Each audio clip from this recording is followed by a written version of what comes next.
Hello, everybody. How you doing? Welcome in.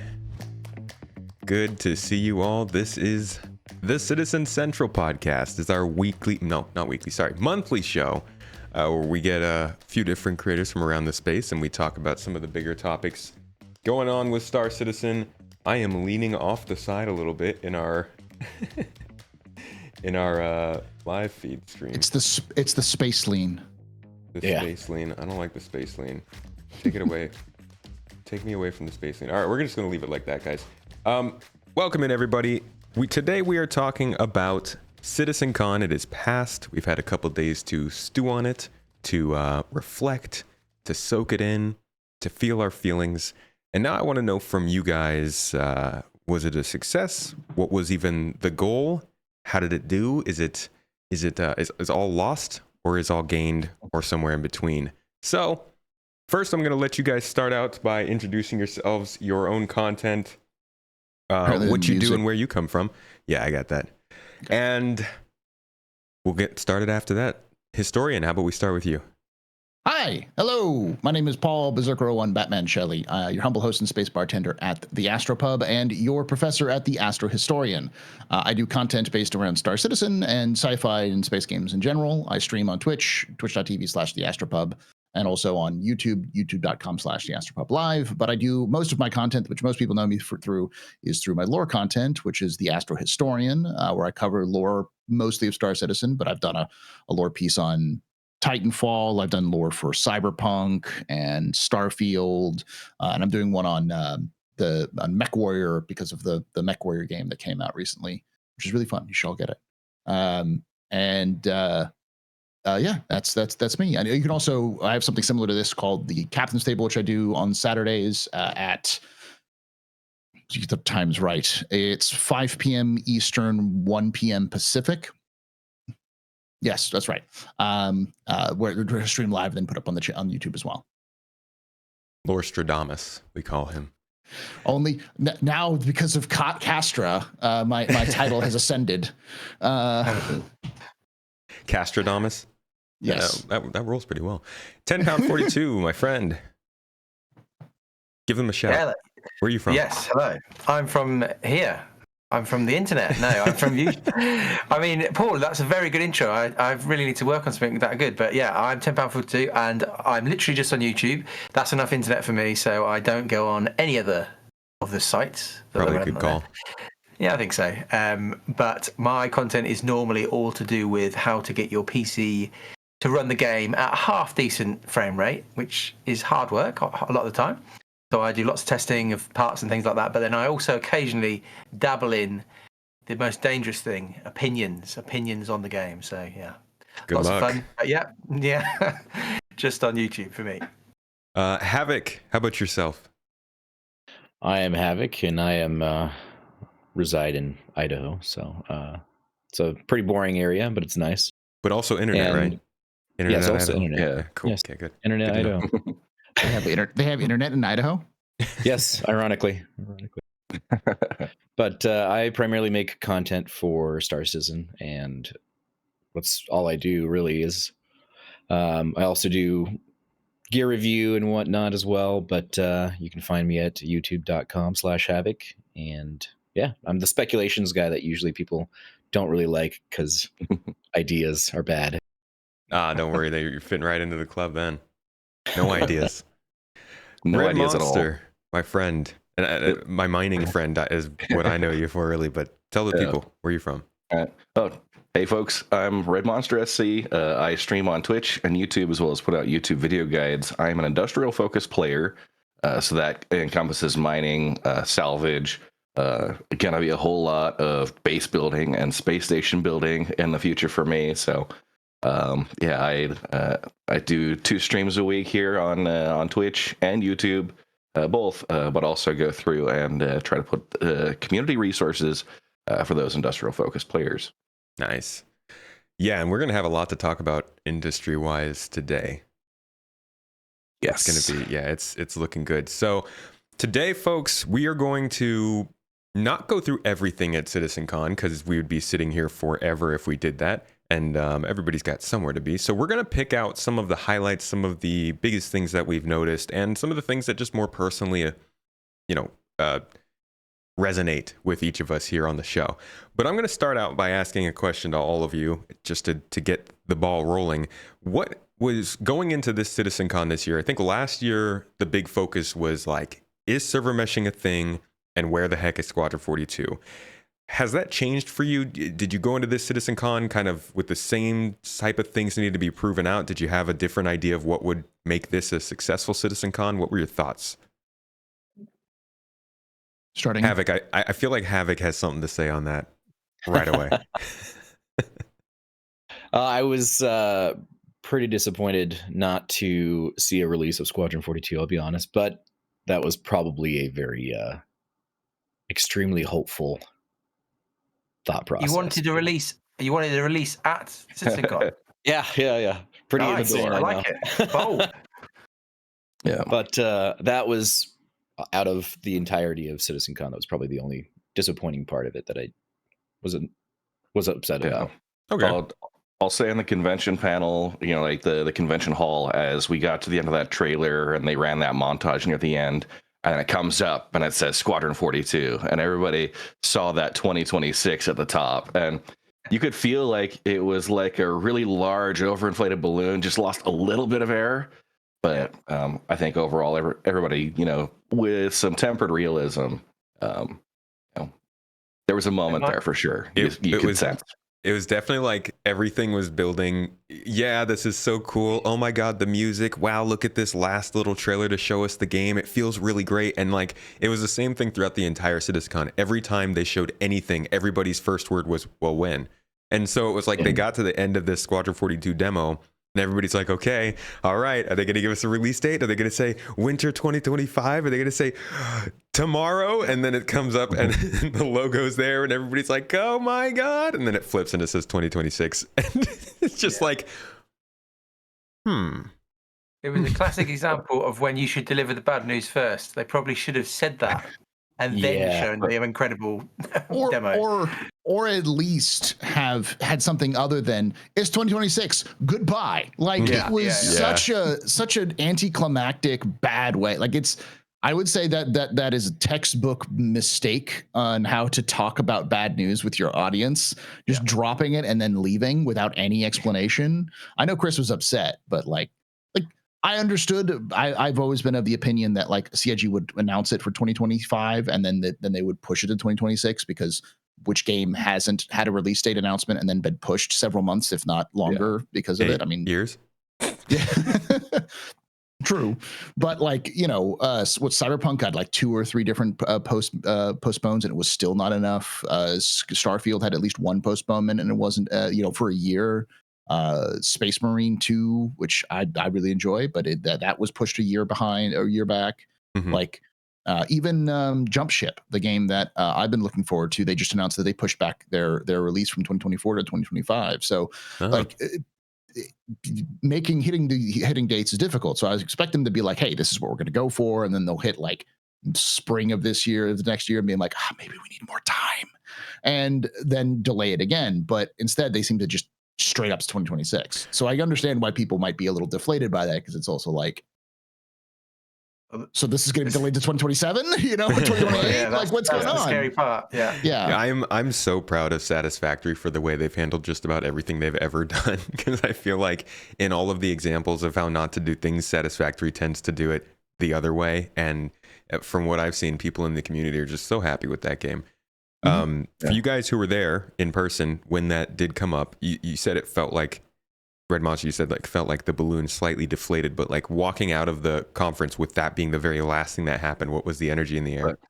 The energy in the air was still there because everyone just saw a working full playthrough of that prologue, and we were all like, there was a lot that they threw at us. First, it is a cinematic masterpiece as far as introductions to the game, and it was pretty heavy on that, but we understand that's your introduction, first of all, to the game, the universe, to the mechanics. I think they covered a good amount of that.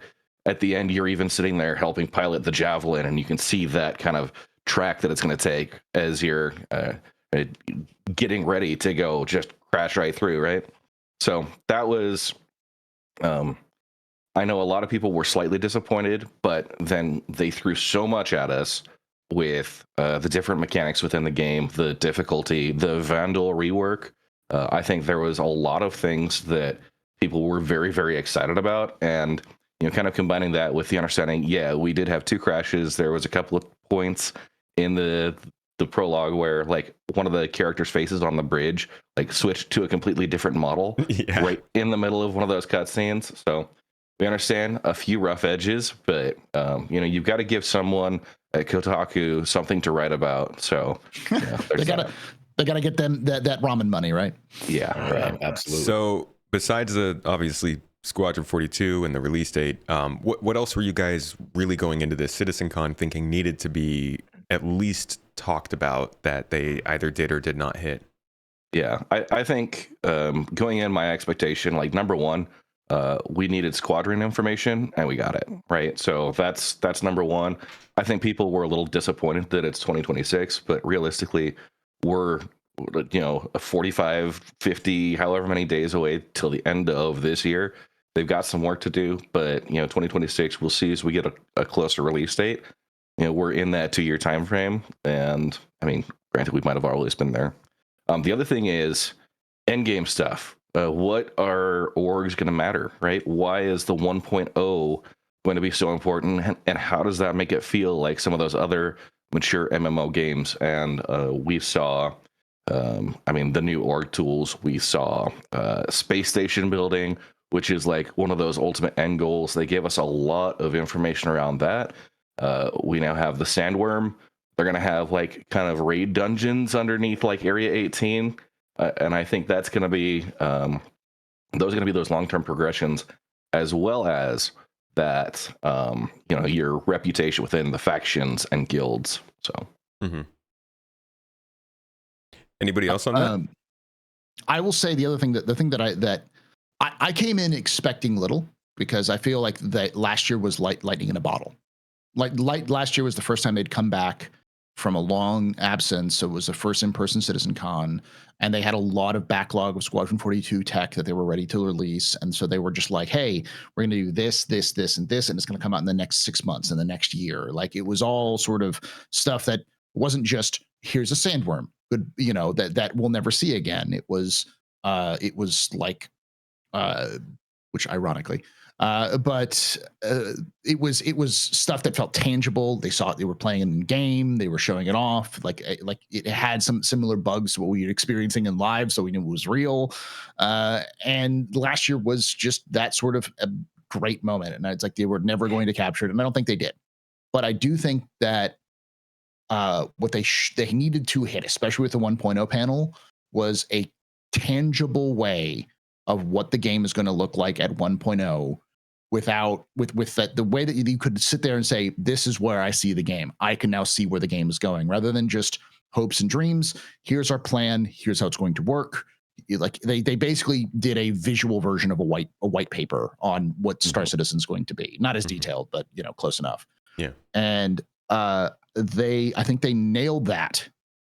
For good or for ill, they nailed that. In terms of exactly what they're going to do. I think time will tell if that's good or bad, but I think that's what they did right. I think the end was of the first day one was pretty underwhelming, and the social aspect was, a lot of people I saw were saying, why do we care? This is like asking, this is like being surprised or making a big deal out of the fact that this car has brakes. It's like an MMO with social features.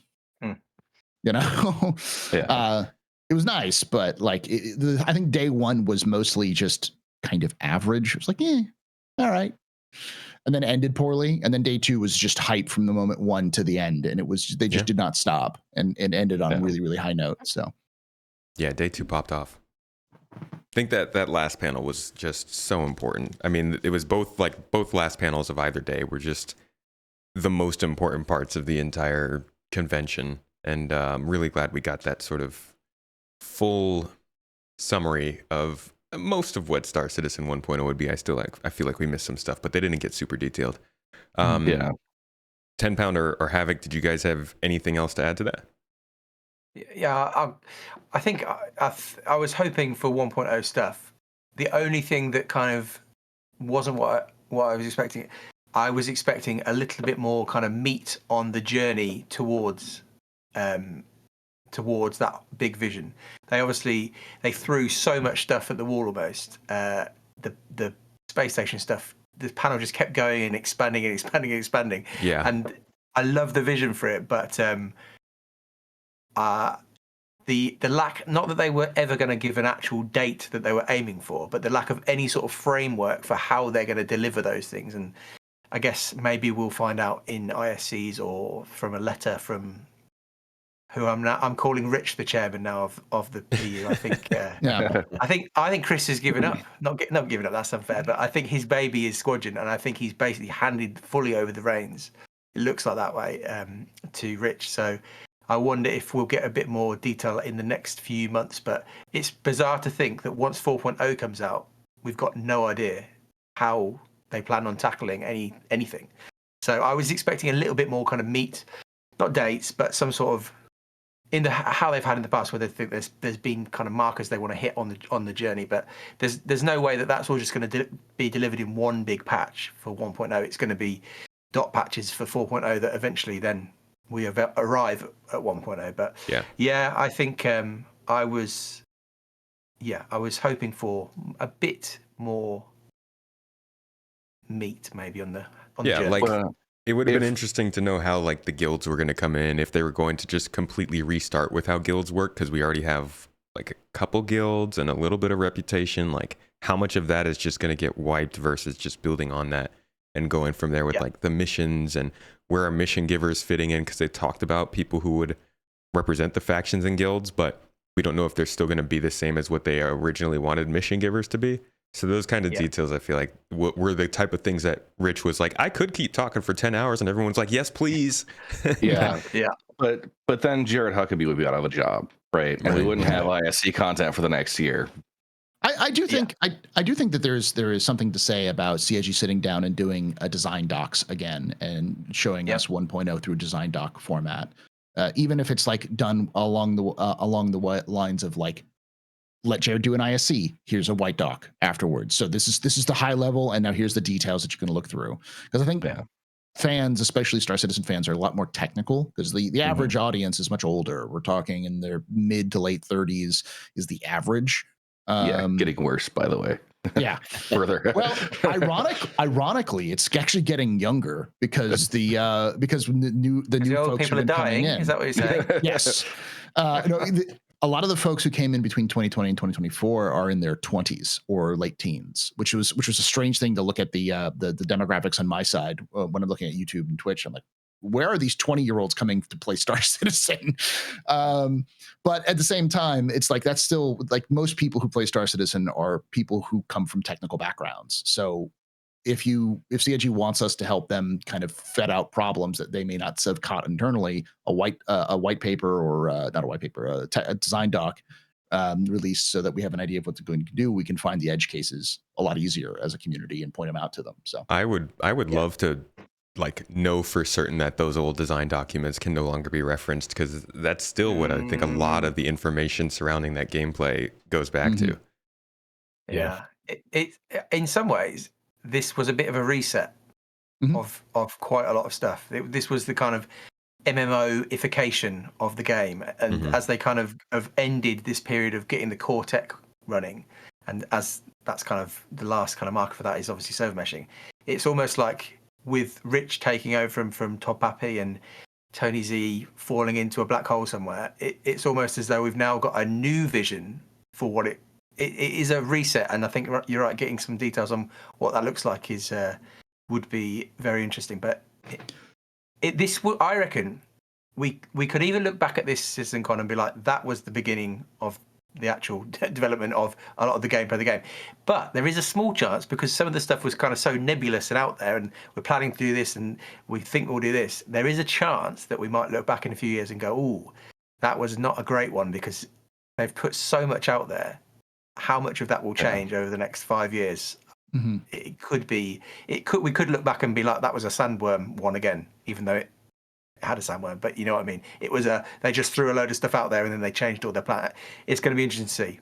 Well, that's actually an interesting line of thinking, because that is something that there have always been discussions surrounding Star Citizen about it being different than other MMOs. You know, I don't want it to do the same thing other MMOs are doing. And we do see some of that starting to come in more, especially with that 1.0 talk and some of these other panels, things like instanced dungeons, things like stats on your armor, your weapons, and monster hunting scenarios, things like that. Do you guys feel like the vision has kind of shifted on what Star Citizen is supposed to be? Should people get on board with that? Is there going to be just a even greater schism now between our I guess representatively speaking, our master modes versus no master modes people are people who are looking for like the interesting, fun for everyone gamification versus the hardcore, more different from everything else kind of game? Yes. I think there was a gigantic shift there. This is it's not as sudden because they've been talking about it recently, and with things like master modes, you're starting to see that. But I think the major shift is that CIG is taking Star Citizen from being a idea that Chris had of taking Freelancer 2 and making it multiplayer, and then just continually adding things to that as he went along, like taking obviously the I always like to think that Star Citizen doesn't really have scope creep; it has scope bloat. They promised the universe. Yeah, now they have to very deliver early on, and now they have to deliver. It was like Chris had an idea for Freelancer 2, and then that went from Freelancer 2 to Freelancer 2 plus an entirely different game added on top of that. Yeah. So to sort of like figure out how that works. And then what they did is they took those ideas and then they just threw some parts out that didn't work, and then they synthesized the rest into Star Wars Galaxies 2. That's what this is. And it feels like there's a huge influence of Star Wars Galaxies and Ultima Online. There's a lot of those sorts of that sort of sandbox or attempted sandbox MMO into the mix. So people have been saying that it feels like a spiritual successor to Star Wars Galaxies for a long time now too. Yeah. And really the 1.0 timeline they gave us, they talked about it being, you want to have endgame content. I think that marks the shift from being a tech demo where we're just trying to get server meshing. And I mean, a few years ago, you didn't have your own gravity zones within a spaceship, and transitioning was broken, but they've developed all of this, tech demo work. And now to put those tools into an MMO space where you have a reason to go out and do that. And you can go and do whatever you want. Like all of the main story are optional, but at the same time, right? The way to get players in and keep doing it, right, is progression. You've got to put something meaningful for orgs to do.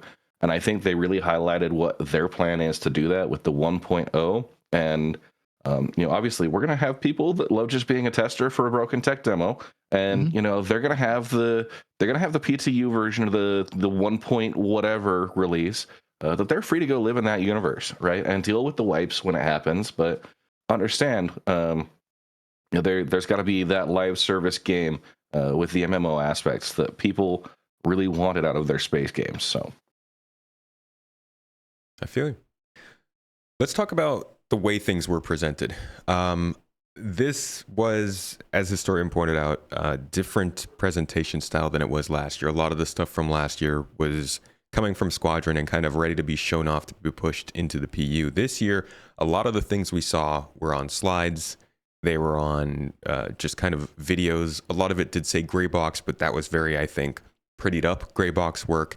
In general, do you feel like there was not enough just straight up in-game representation this year like there was last year? Do you think that emphasizes a lot of this stuff being further out? And if so, what then do you think they could have done to better show us what we might get next year as opposed to a couple years down the line?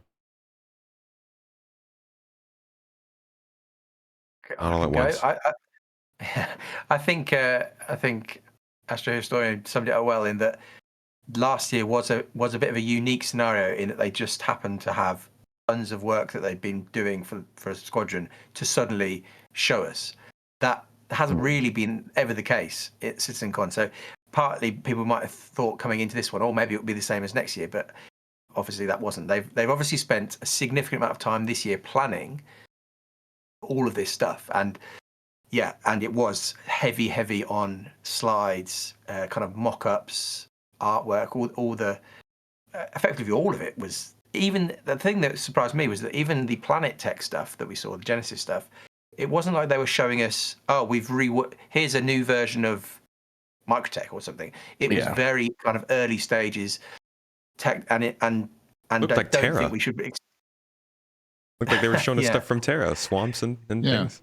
Yeah, and it's interesting that they've not got the Genesis tech to the point where they can actually deploy it on a planet. That's the key thing that probably they didn't really say out loud, but they've got all these things that they've been working on, but they were only really able to show us them in individual video demos. And then we had the nice weather bit at the end, which I guess was putting it all together. But it was quite nebulous. It was quite loose, and it did feel quite far away again. Everything they showed us, and obviously the only real date that we got, unless I missed another one, was when Chris said base building and the monster hunting stuff is 12 to 18 months away. I mean, let's all remember when Chris tells us a date that you should have probably add another year onto that. So yeah, it's going to be very interesting to see how it pans out from here, because it did all feel very early work. Yeah. I was going to say the CIG was coming into this CitizenCon at disadvantage. They have something like 40 to 60% of what they said that they were talked about last year in the game as of the CitizenCon. And if 4.0 comes out, it's closer to completion. There's some stuff that I think people were holding CIG to, like base building, that being in the game, but they said that it wasn't going to be in the game. Like, you said it, talked about it. I was like, they said it was going to start working on this year.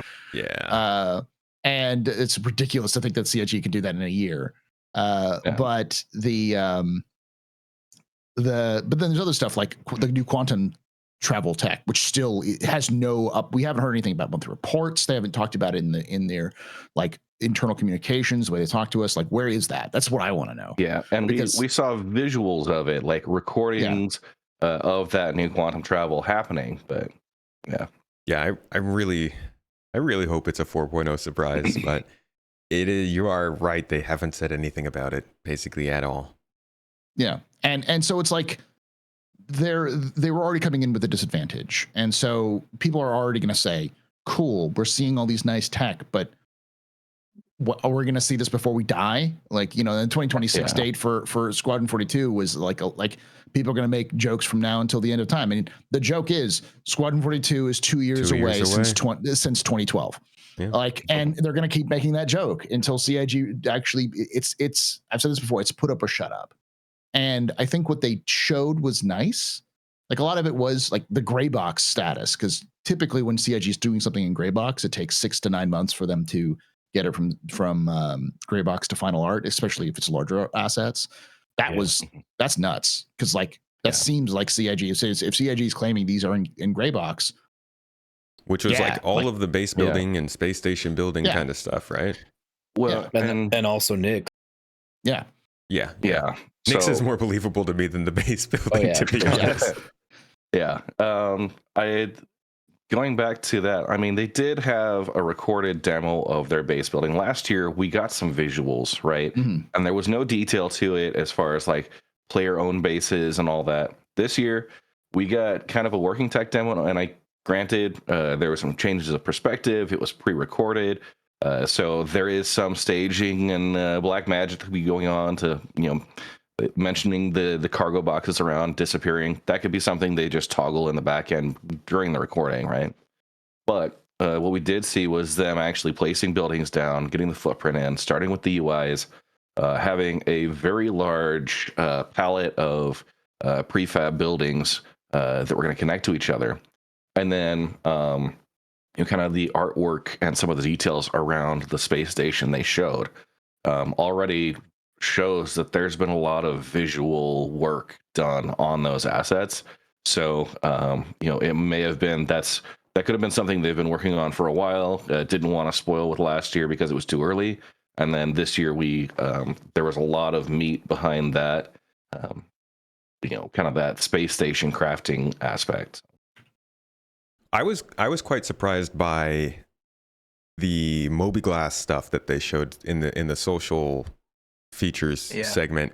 all of that I'm pretty sure was concept art, and it was stark contrast to last year when the stuff they were trying to show us that they wanted to do for the mobiGlas was mostly in-game kind of stuff, from the maps to even some of the FPS scanning stuff. That was like in-engine demos, but then they showed us this stuff and it was basically just pictures of it. That caught me off guard, because I was really hoping that we would be seeing some good work on org tools, on VoIP improvements and stuff that they could like show us in person. Yeah, I think that was my big issue, is that was coming around to say there was too much slideshow and not enough content. Though the end was much better. Like the day 2 was almost all content with some concept art here and there, but it was mostly just gray box, which was impressive. Let's talk about that first panel with Genesis. I think that was one of the more interesting, less expected parts, maybe.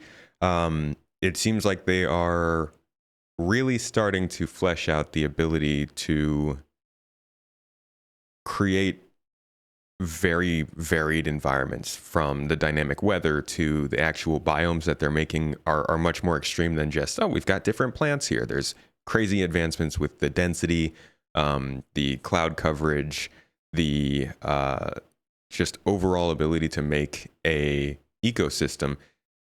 Was anything in that panel something that jumped out specifically to you guys?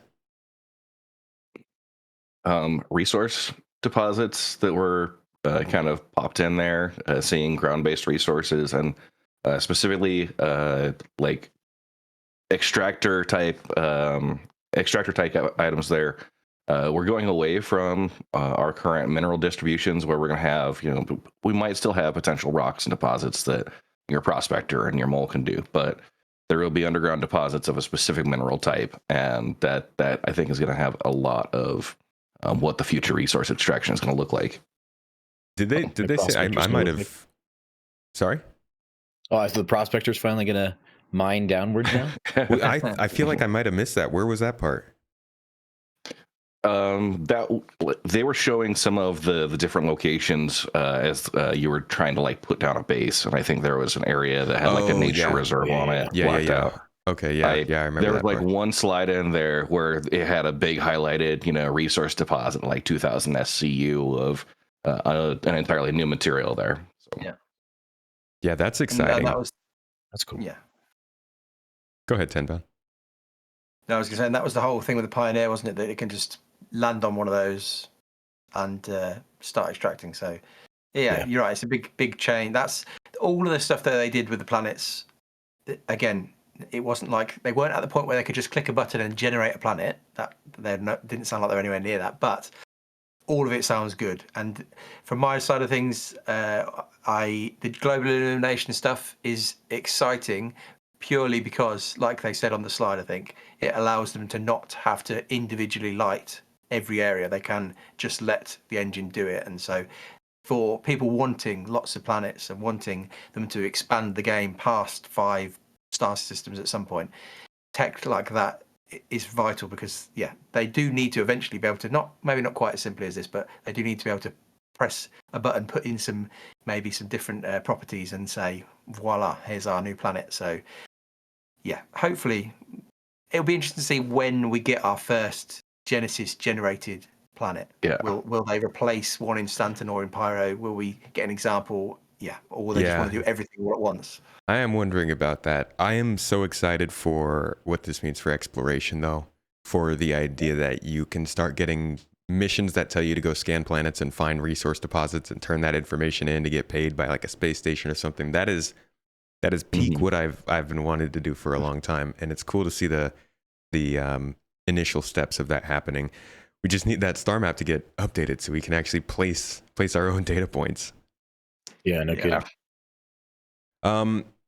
Something else that seemed like this, the Genesis panel felt like an extension of the StarEngine stuff we saw last year, which brings back into the discussion the speculation that CIG may one day either use this engine for other projects or even license it out for other projects. Do you think that is still possibly somewhere that they are headed, and the ways that they continue to try and highlight the benefits of this engine to make it more diverse and able to do bigger and better things? I mean, they've talked about building these tools for how many years, right? Different tools to help them place rivers and things. We got specials in 2 and 3 years at least of really detailed panels of these individual pieces that are all coming together. When Area 18 finally came out, ArcCorp, they had another panel on how they've got their procedural. I think it's just the maturation of their planetary generation. Now that they have all of the the tech demo stuff out of the way, like it's coming up to a high level of quality that they could ship that as an entire package. And yeah, it may be something that they continue to work on with Star Citizen, but then they might kind of get that licensed out for other type of games that are trying to do this. But obviously, like that's all based on their Star engine that they're trying to kind of keep as a unique package here. Anybody else have thoughts on that? I think it isn't. I have in the past thought, or what are they trying to do here by pushing all this Star engine stuff? I have a feeling it's maybe more about attracting devs to say, come and look at what we're doing. This is really cool. Yeah. We want you to come. And me and Red were on the studio tour the other day, and a big part of that was, I think, this is a cool place to work. Come and work here. I think they've got so many other things to worry about at this stage than to start selling parts of the engine or the engine. Or licensing out. I'd be shocked if we see that any time. And there's even questions: can they do it? Because of obviously the fact that it's CryEngine / Lumberyard / Star Engine. There's complications around there. But I think they just want to put it out there to us to make us think, wow, this is really cool and cutting edge, and also attract more people to come and work there. They should put out trailers where they're like, look at the documentation we have. Trust us, it's actually usable. They might not have that though. I don't think it makes a lot of sense. Go ahead, Hav0k. No, sorry. I think it makes a lot of sense as a financial move, especially considering how unique and like detailed their tech is. It would bring a lot more additional funding if they did, but I'm not too convinced that they would.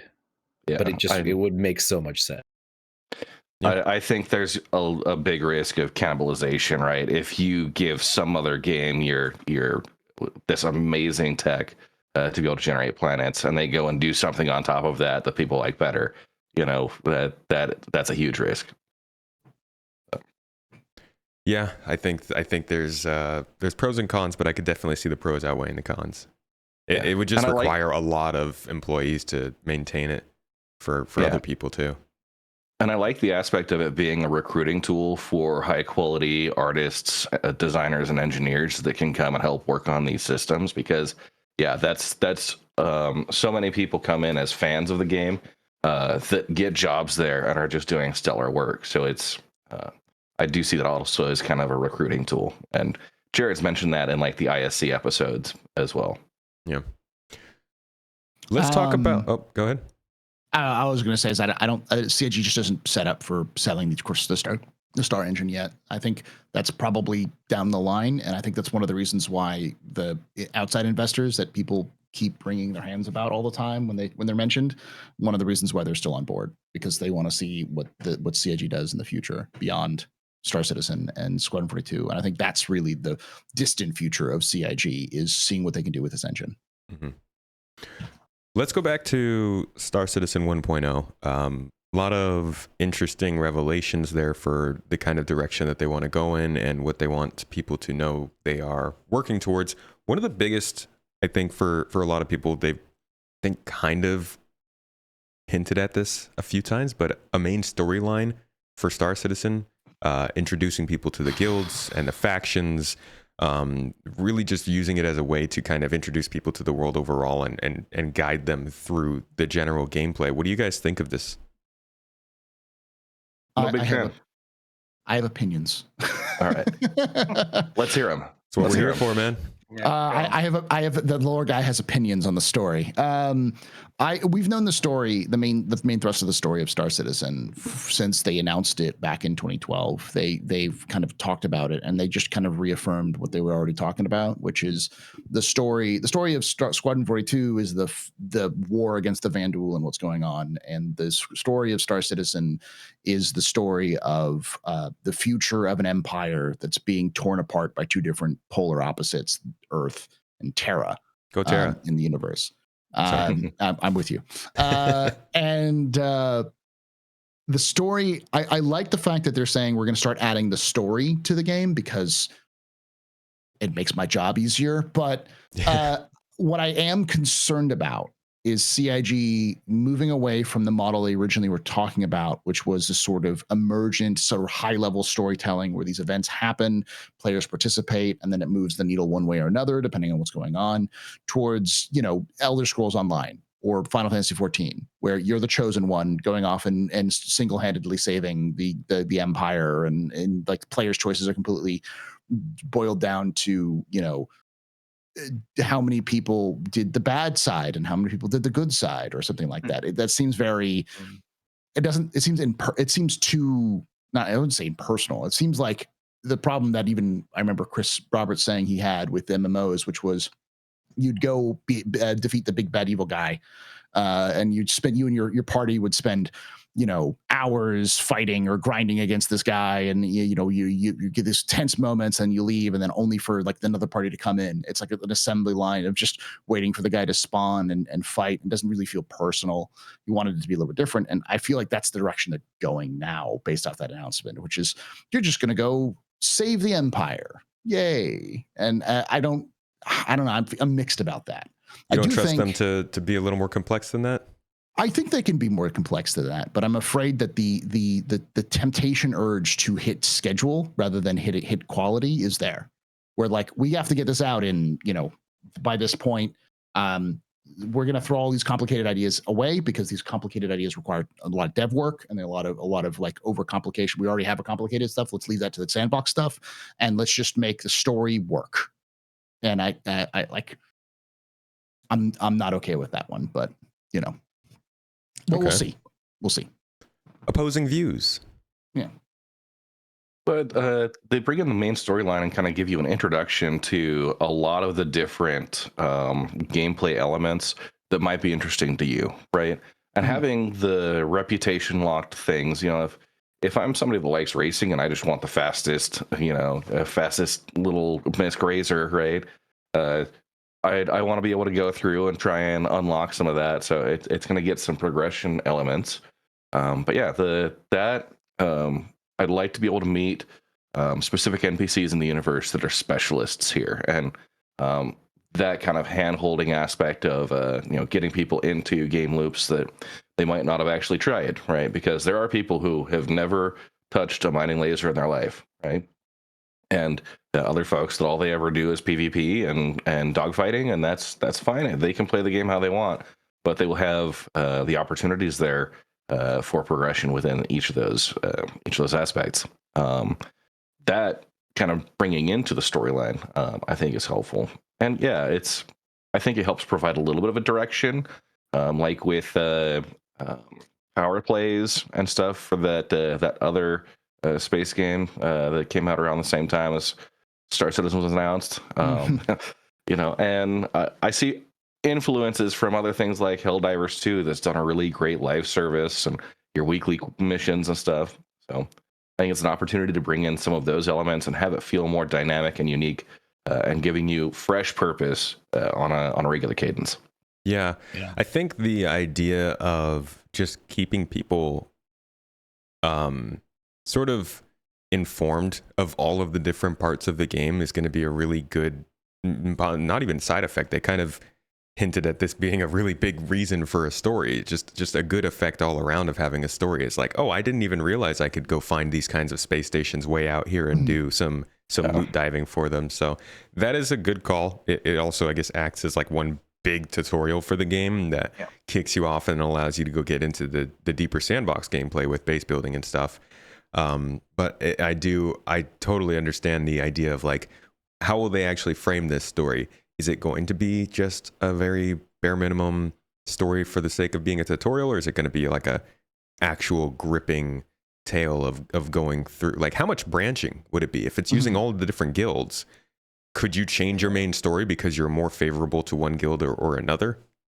They even talked about things like the fact that there's going to be two major, like there's going to be the kind of industrial guilds, and there's the two guilds which are the council and the I forget what they, is it the mercenary guild, and those are going to be opposing each other. Like, how do you get rep with the mercenary guild and the council at the same time somehow? Like, there's questions I have about it. I like the idea that it's a tutorial. I like the idea of sending people all over the map, for forcing them to learn a bunch of different things in order to get citizenship. But I don't like the idea that the main story is a tutorial, because that feels like it means that this main story doesn't matter, that the universe doesn't matter. And I'm a guy who likes the universe of Star Citizen, and for it to just be like, people be like, skip, I don't care, I don't want to. And that feels like you like CIG's grabbing someone and saying, you will learn this, and I'm going to force you to learn this. You're going to sit through cutscenes, and you can't skip them. And I feel like it has the opposite effect of what a story should do, which is immerse you in the universe. But, and I think it's less of a tutorial and more of just like a very high level, just skimming the surface, surveying what's out there, but expecting to have significant amounts of depth underneath each of those, different departments or gameplay loops that someone who, in that kind of high level survey, sees something they're interested in, giving them the opportunity to go super in depth into that specific role, and really making it their own gameplay at that point. I'm wondering. Oh, go ahead, Ten. Oh, I was just going to say, I think how I'm reading it is that it is going to be a stepping stone from Squadron 42 to the persistent universe, so that it will be for people. Yeah. The dates, who knows exactly when or any of this is going to drop, but one obvious thing that lots of people are saying is that really, if they go big with Squadron 42, it sells millions of copies. They then want everybody to come to the persistent universe and spend all their money on spaceships. And so one way to do that would be to have them play a very narrative, cinematic game, and then they can have something that's not maybe quite as structured and locked in as that, but it's a stepping stone to being released into persistent universe. And I think it is. I think it is the tutorial. It's the new player experience. It is the way to make this game, because the big problem with the game now is that it's impossible almost for new people to play the game. It's just, there's so much going on, and I think this is their real stab at getting that right. And I think it's actually probably critical that they get it right for the long-term health of the game. Because they do not want people's onboarding experience to persistent universe to be as bad as it is now. I mean, Chris even mentioned it, and he said, we know it's bad. We know the new player experience is bad. And I think I personally am not that interested in this, and it will depend on how well the story is formed.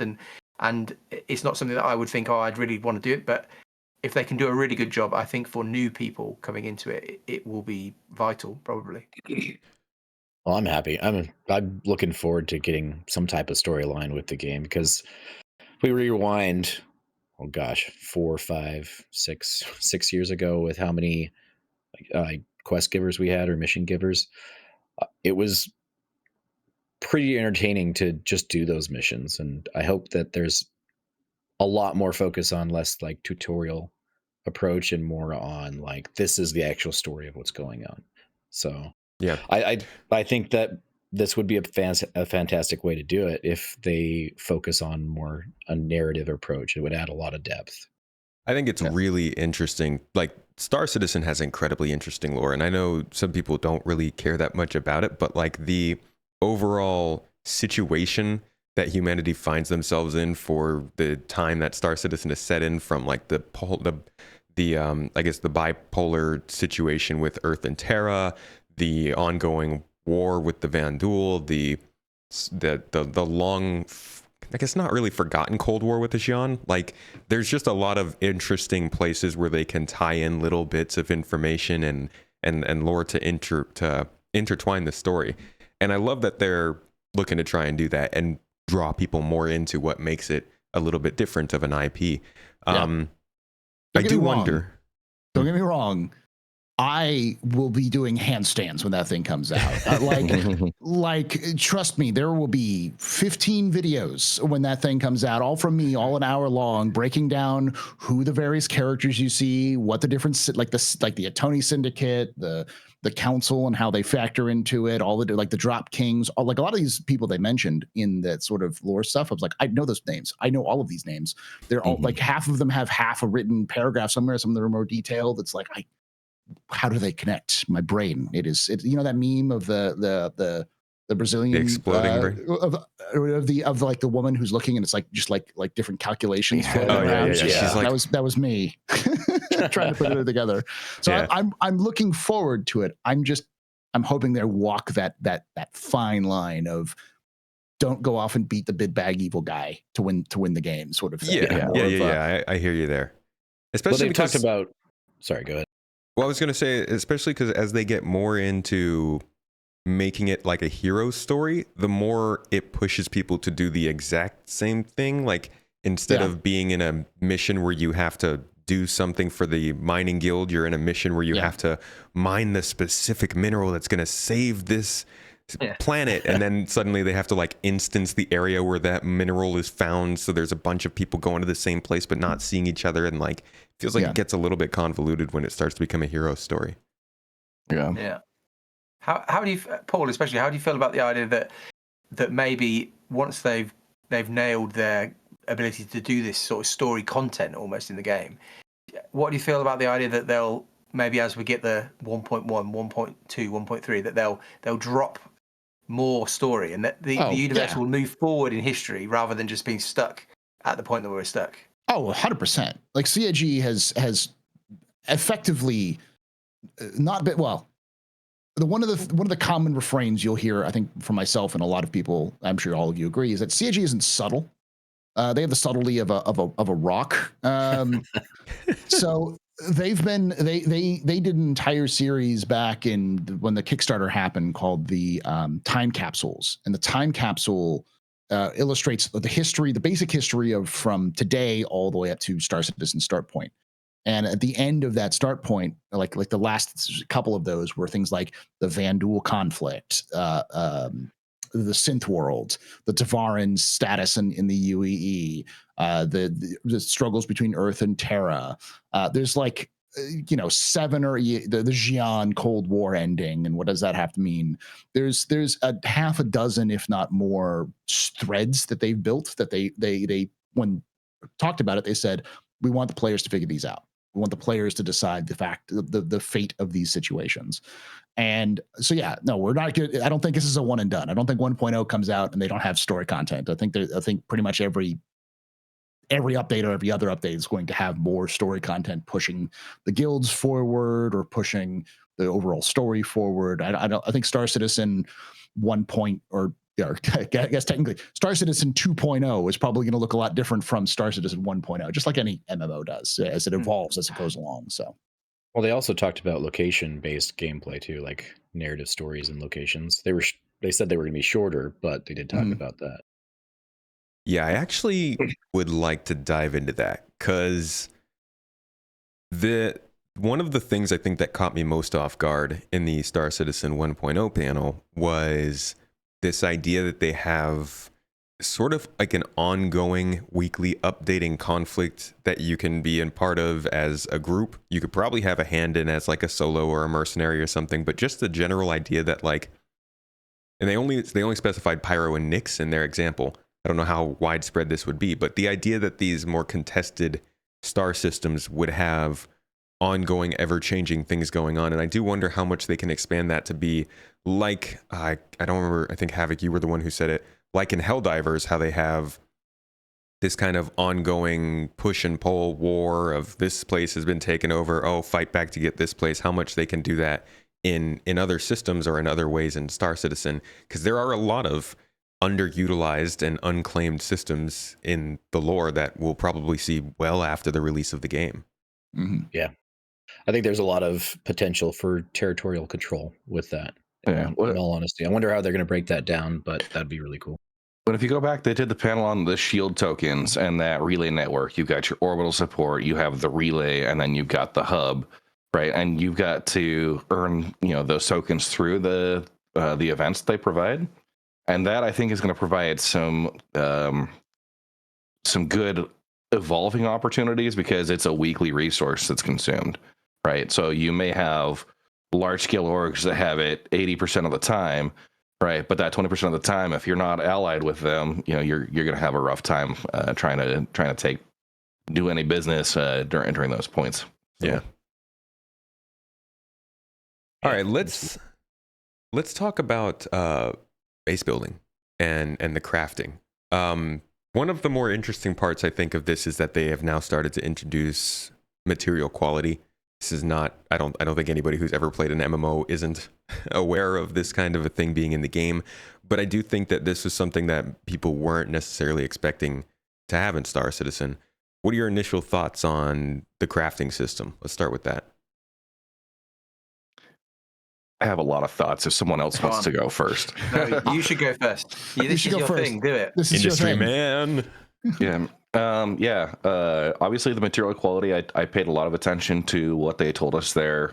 When you're doing refining, you've got a primary material. That's what actually affects the output. You've got your secondary. The quality doesn't matter. It just it might cost you more. And then your catalysts. There's going to be hundreds of different resource types out there, and I think the way that the minerals and like the raw materials are going to be out, it's going to change a lot. We were going to have solids, gases, biological or collected stuff. So all of that kind of plays together. I think the blueprint system is going to be brilliant, right? Because you have a reputation based. If you saw the research to go from like a tier 1 to a tier 2, there are specific requirements. You have to craft at least 100 of these pistols, right? And you have to craft one with a higher fire rate than X, right? I'm gonna insert myself right now. Did anyone else catch the El Nasir meme they pulled on that one? No, I missed that. So you all know the meme about the like one of the oldest writings we have in history is from a complaint letter about El Nasir's shitty copper. So it was. The chat realized it was a meme because they said, "Oh yeah, I have a lot of this high quality aluminum, but only the really low value copper." And I'm just like, El Nasir strikes again in the 30th century. Low quality. Sorry, taking us back. Yeah. So our ability to craft new items up to tier 3, as well as specific subcomponents and things, getting bonuses based on a crafting recipe. That's going to go kind of into your library, I think, is a huge opportunity to specialize, and really it takes it from being like the developer-owned economy. I think you're going to have players that invest a significant amount of time, get their own space stations or ground-based shops, and are selling these highly specialized, highly sought-after components that are only available for people who have like literally thousands of hours in a specific gameplay loop. So I feel like that's going to take it from being just the developers and kind of that live service. They're feeding you the content.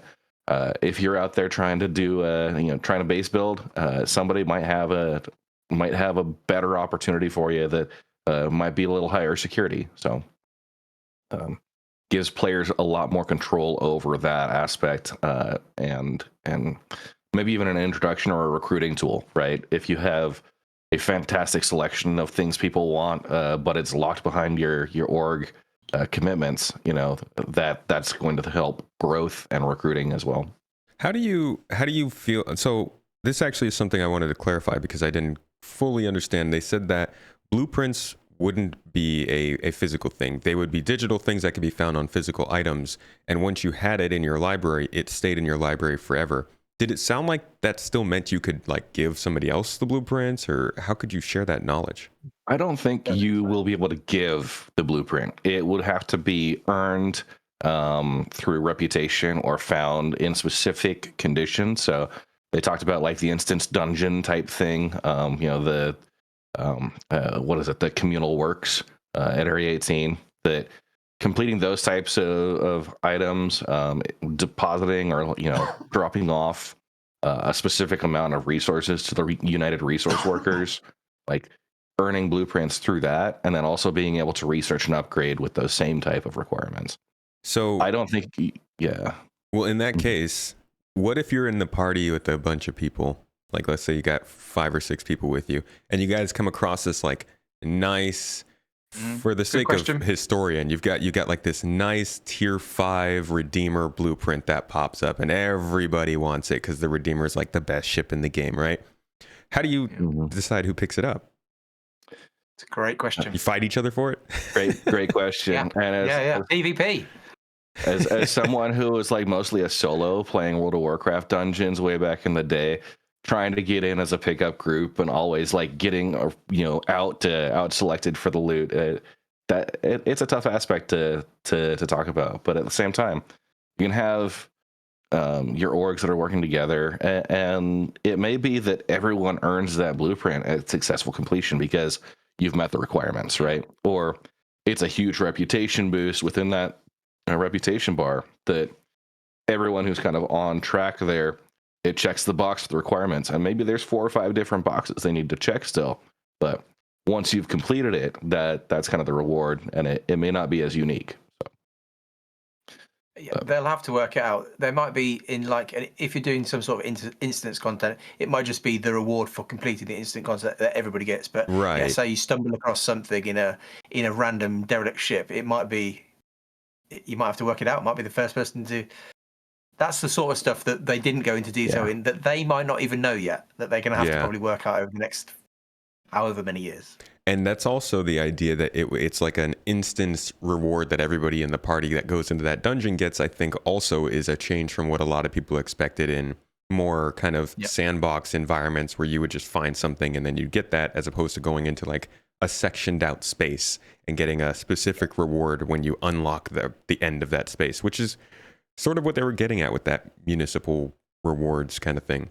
Yeah, it's a really fascinating thing that we talked about, the fact that they've gone for big end game sandbox content, but they also at the same time massively expanded the scope of the kind of theme park style MMO stuff. There's so many more now. If you're interested in this, go over to this instance bit of content, go to the municipal works bit, and the story. It's bizarre that they've almost just gone, it's kind of what they said this game is for everybody. They've gone, we're going to go really wide in this direction for the MMO end game sandbox side, and then we're also going to try and put as much theme park style stuff that you can go and do as a group. They've just gone, we're going to do everything basically, and that might influence the amount of time that it takes to get to, but it does mean that everybody should have stuff to do at least. Yeah, and we'll see how well all of those things can be done with that kind of a model. Going back to the crafting, did anybody else have things that jumped out to them initially about the crafting system? Okay, I'll go. Go ahead. All I was gonna say is I'm looking forward to the new crafting system in general because it screams Star Wars Galaxies. And for anyone who didn't experience Star Wars Galaxies, player crafting was essential to the economy because it forced players to interact with each other to get good gear. Like the best gear was only made by players. And I really hope that's still the case here with Star Citizen, where like, if you really want to get good quality crafting, you're going to need to go to the person who is a really good gunsmith. So who's just really good. So they touch up on that too as well. They said that crafting will be the best gear that you can get. Yeah. And that's great because I am a big fan of putting people together. And if someone can be like, I can be the best armor maker in this side of Terra, and so people go, hey, you need to go to Paul because he's got like tier 5 shit you need to get, that's because it allows for specialization to matter rather than just what like in a lot of like crafting and survival games where it's just a step on the road to end game content where people who just like who don't want to craft have to learn to craft because it's the only way they can get good gear.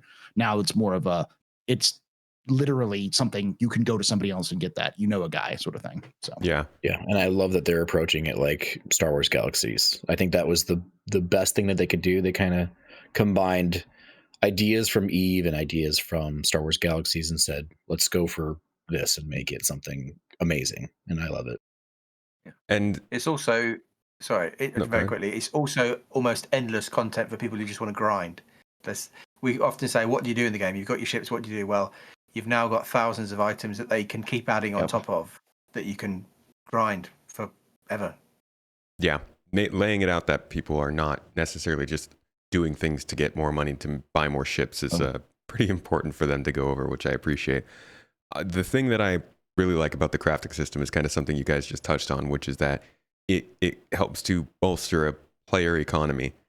And the idea that you can build a base and that base is dedicated to crafting a certain thing, and then they didn't go into details about how people would find out about that, but I assume there will be ways for you to put out beacons and notifications to people that certain things are available in this place, and those people come there and trade chat. Just yeah. I mean, they kind of showed that in the social panel, but like there's buying and trading going on there, and it makes me wonder. They didn't specifically say again that the economy would be driven 90% by AI and 10% by players, and I do wonder if that's something that's starting to shift given how much they emphasized player crafting and economy. That's how it seemed. Yeah, I'll let somebody else speak, but it did seem as though that's one of the things I was saying about earlier, how there's a shift in vision, shifting away from some of the things that have happened in the past. I think that's one of the things that the kind of all the old quantum stuff is really up in the air now. We don't know if that is the intent at all. And the amount of NPC it seemed as though I was saying that basically the players are going to dominate the economy, which they'll have to work out ways to kind of regulate and to stop certain people, certain groups from just completely taking over. But the way they spoke about it, it seemed as though the kind of heavy that they would control the economy by having so many NPCs. That seems to have gone, but maybe they'll clarify. And go ahead. I think it's largely going to be player controlled or influenced in a lot of ways. And I think what they did is just they made the back end system kind of like work with NPCs completely without having much player influence. So it can still progress and do things without the necessary need for players. But I think player decisions and like choices are really going to be more powerful than what the overall system is capable of. I wonder about it because there's the base building side of things, and clearly they are expecting pretty big freaking bases, bigger than I thought we were going to be seeing. And then there's also the work that they're doing for points of interest with StarArchitect in building out a lot more points of interest around the game. And then we go back and we look at what they've said about quantum in the past and how you'll have factories and refineries and shops and mines that are all tied into each other and supply and demand that bounces between them. I wonder how the base building stuff ties into the economy, and whether, because they mentioned StarSim would drive the economy, but how much of quantum is still within StarSim?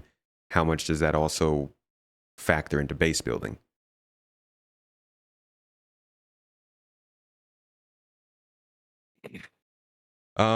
Let's talk about. I see nobody had any thoughts on that.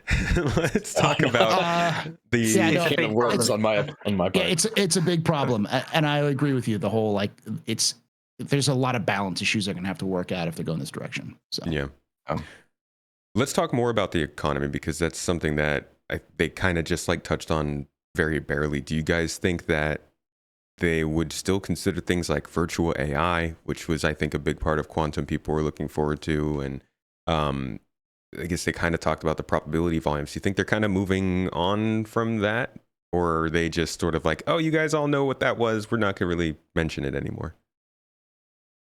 I mean, they talked about StarSim a little bit. They did talk about things linking back into the StarSim, and StarSim still mattering. I think it's just more of a that because it's such a high level overview of what they were doing with 1.0, it was less of a focus, and they wanted to talk more about the player side of things, especially with crafting and such. So yeah.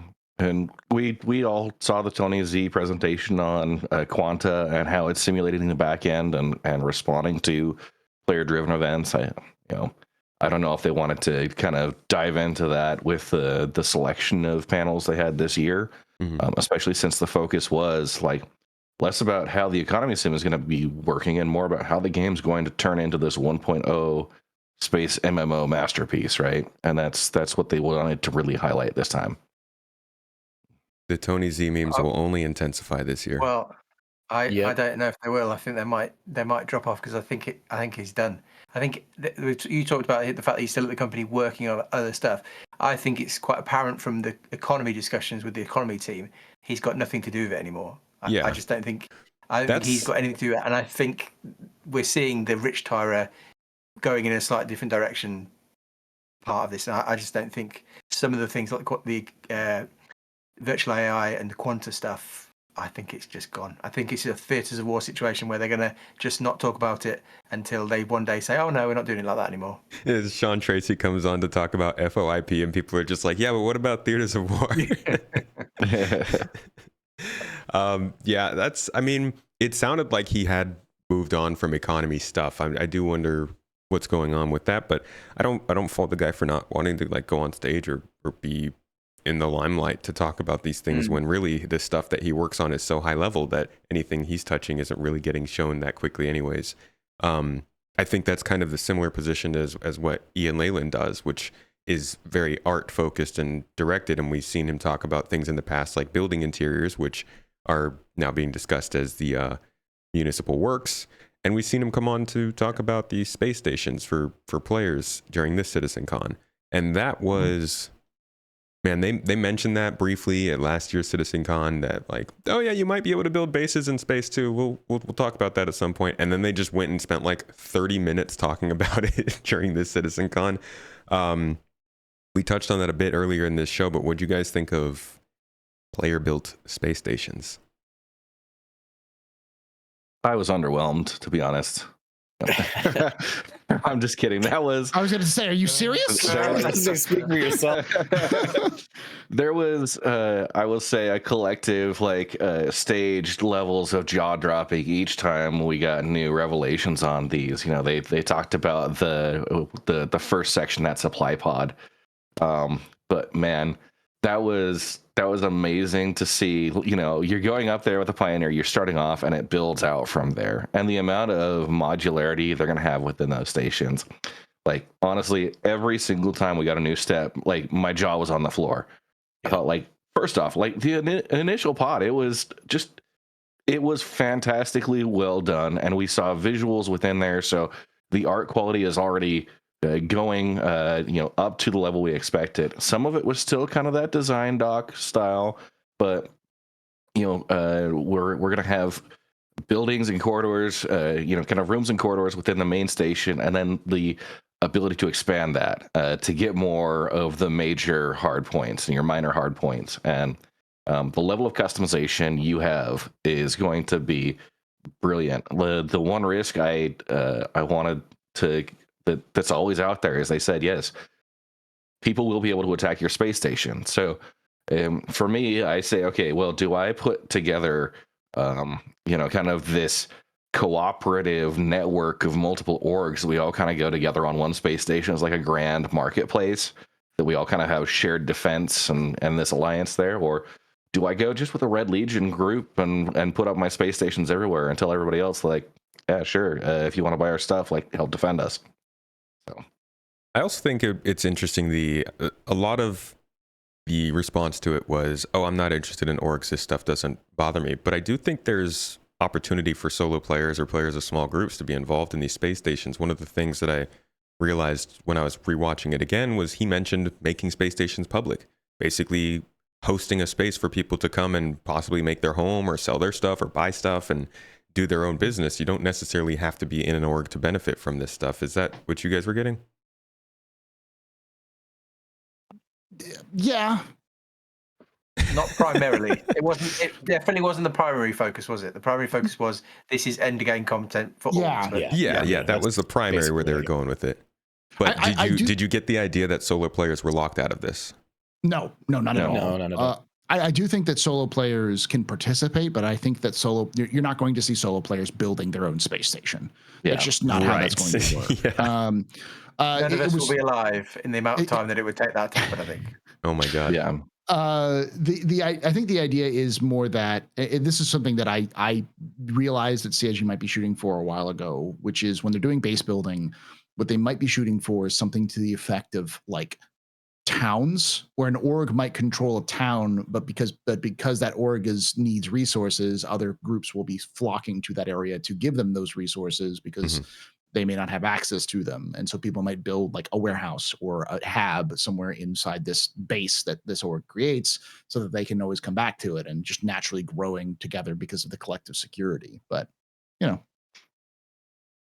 Did you at any point when they were doing this, like Red Monster, you said just multiple levels of jaw hitting the floor. Did you feel like at any point they were like doing too much with the space stations? Yes. I honestly no. I think what's going to happen is they're going to balance it out between a very high resource cost, as well as the ongoing maintenance, the maintaining security, defenses. Like I said, the risk of loss is still there. It's not 100%, safe. But if we also tie that back into the social stuff that they talked about with orgs and being able to set permission levels within those space stations based on org affiliation or alliances. And I think that's where a solo player is able to come in. If you say, hey, like if you want to progress and earn rep, like join or like contribute to specific goals, and those who are in that network are going to get rewarded with access to red super secret surveyors, scanning sensor shop. It's actually a really interesting idea. Yeah. So, a solo player can still come buy and sell, but maybe there's like a higher cost for that. I have one shop set up as a public view and one shop set up as a discounted org only, that type of thing. It ties some of the other panels together in a pretty neat way. Mm-hmm. So. 10 pound, you sounded like you had some feelings. Only from a technical side of thing, I think, as it kind of they unveiled more and more and more, I started to think, how are they going to make this work from a server meshing and shard point of view? And interestingly, also from a systems point of view, because I was like 5 systems is fine, but then as you start to think that there's going to be these large orgs basically dominating around certain planets with these stations, you think, well, I don't know if 5 stations is enough really for people to fight over. And then you think, well, how many people will be on a shard? How many servers can be meshed together to make these stations work? And you start to think, my opinion is that as they kept going and kept expanding and then gave us the full thing where you've got the multiple bases all together, how quickly can they get that working? Because it's really a massive vision. And I think it's good that we know where they're heading, but I think we have to be clear that when they said 12 to 18 months for base building, that doesn't include the space stuff, I don't think anyway, because they said that what's the ship? Pioneer. Pioneer. Yep. The Pioneer is the way you build these things, and that's not going to be delivered with the initial release of base building, and that's only being started now. So I think everybody should maybe just take a breath, just because it's because they were huge. You could get hundreds of people on those were stations. massive. And then there was multiple ones next together, and then you're thinking, how many players can you have fighting in a battle outside of this station from a technical point of view, from a server meshing side, and then also from a client side performance? You can't. The PCs as we have them right now can't cope with massive space battles very well. If you play Xenothreat, you'll know, even if you've got top end hardware, it's a real slideshow. And so, I started to get concerned that they'd maybe just gone a bit too big. But maybe I'm just being pessimistic. I think the balancing in the shared universe was a big aspect, because if everyone's able to go out and build their own space stations, right, and obviously we're going to have like 75,000 versions of Test Squadron space stations just out there everywhere, right? Lord. But how is that going to work in a shared environment where is the night sky just going to be lit up with this kind of erector set lattice of space stations above every planet? Yeah. Go ahead. I'm a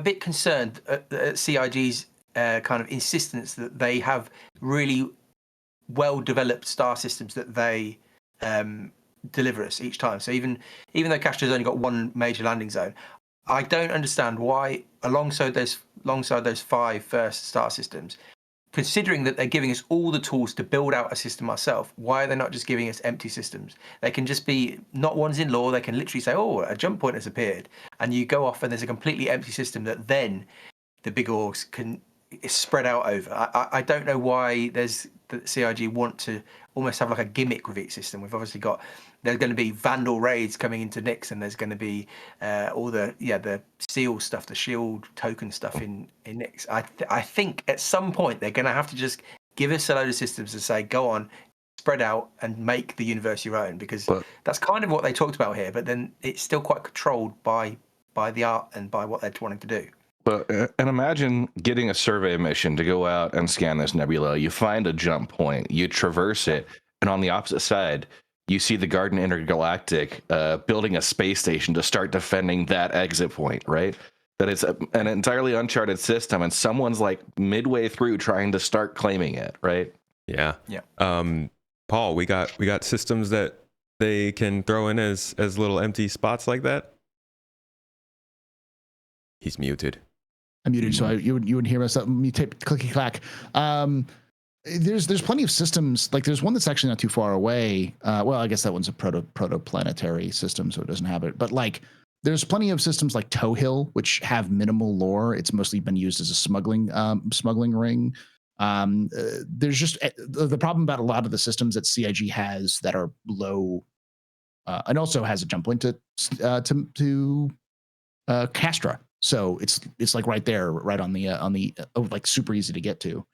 The problem is that any location that has like habitable worlds in the universe of Star Citizen, people live there. So the places you'll find are mostly uninhabited rocks rather than places that are full of like you can take your helmet off sort of situation.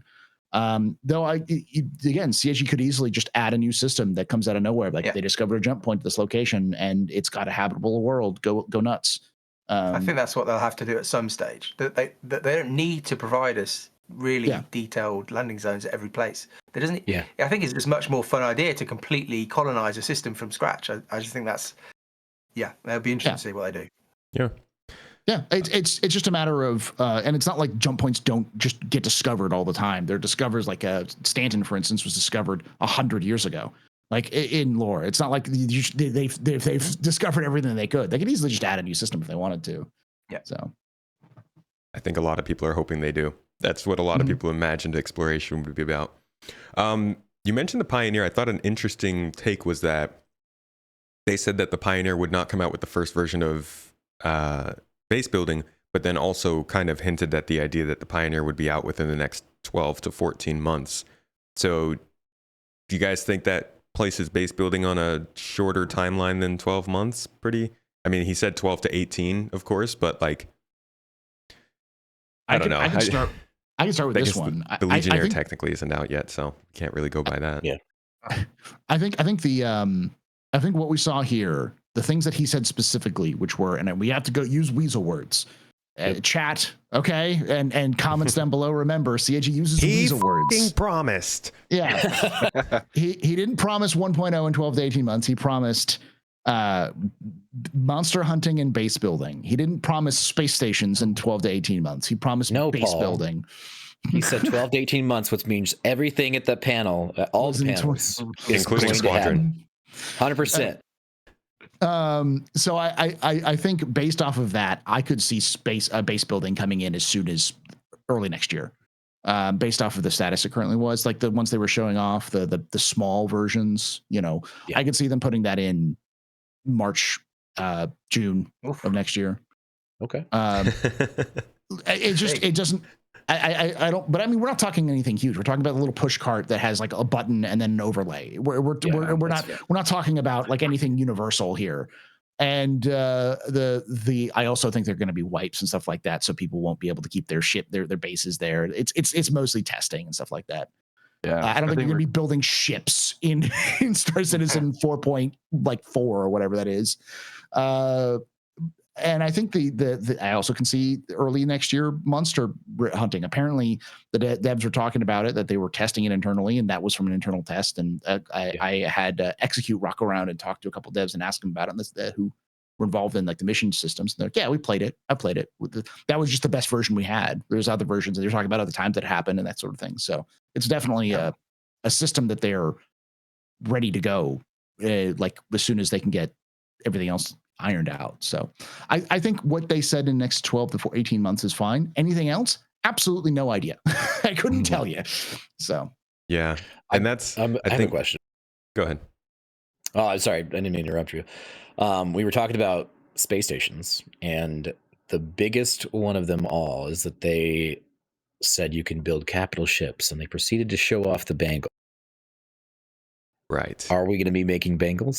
Bangle. Oh God, you're gonna ask that's a hot question. button. That's a hot button question in the community. It's not a question of will we. I think it's when will we. I think is probably the question. That they can't show that and then expect the community to think anything apart from the fact that that is the end goal for orgs, to build their own Bengal that will not be insured, and if you lose it, I'm sure you just have to start from scratch again. There'll be some sort of stuff to keep orgs interested. It will be a significant thing if you lose it, but how many years is that away? Just like civilian groups building the second most powerful thing known to humanity in their backyard. Well, yeah. I mean, it won't be in UAE space, will it? It'll have to be in the unlawful systems that. Yeah, that would worry me if I was the UEE.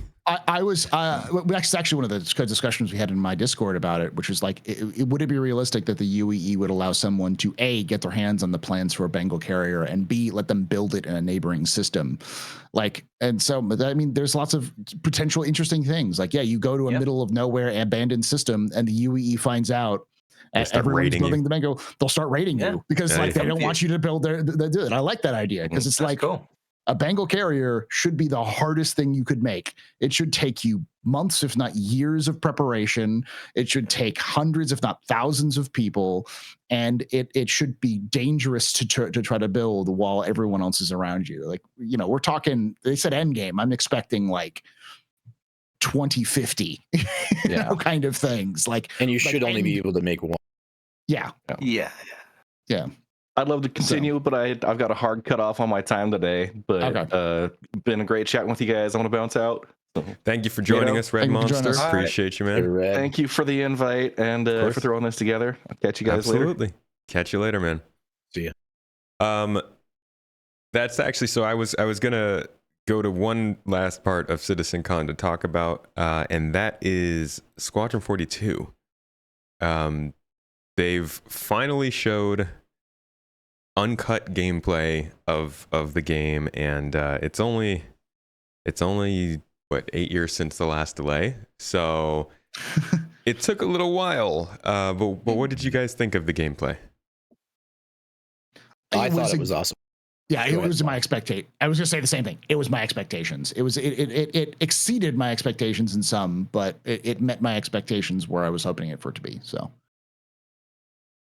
yeah, it exceeded my expectations. I thought the writing would be more campy, more consistently. Tomato. One of the things that the chat kept bringing up when I was watching it, where they're like, "This is like I'm watching Halo 1, the Pill of Autumn again," and I kept thinking, "Space tomato, space tomato, space tomato, space tomato." I was like, "That's what I wasn't my trying brother in Halo." I was trying not to say it, but I was like, "Ooh, fight the elites! Like, where are the grunts? Where's the freaking?" That's actually one of the things that I find.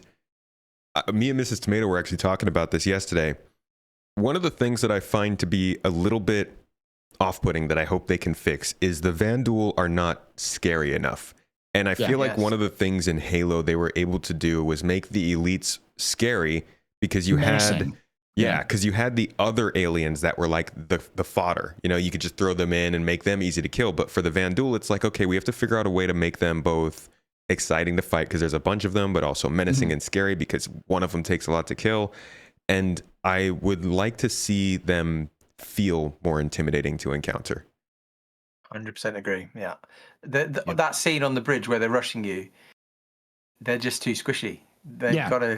You should have to have a grenade launcher to knock them down, surely. Like, or at least maybe a multiple phases. Yeah, well, maybe, but I completely agree. They were swarming you, which is not what they're sold as. I mean, Paul, you can say from a law point of view, they're supposed to be absolutely terrifying as an individual person or Vandal, and they just weren't. They just went down too quickly, and yeah, it's obviously a demo. It's a few years out in terms of balancing. There were other balancing issues, I think, in terms of some of the turret gameplay and the ships moving really slowly. But I felt the same. I felt the Vandal they just weren't what they have always been kind of built up to be. Yeah. Funny you say that, because there were a lot of people that were super critical about the turret gameplay. And I'm like, I get it. Yes, it's slow, but we're like 2 years out still. Yeah. Yeah. I think there's some little things they can fix there.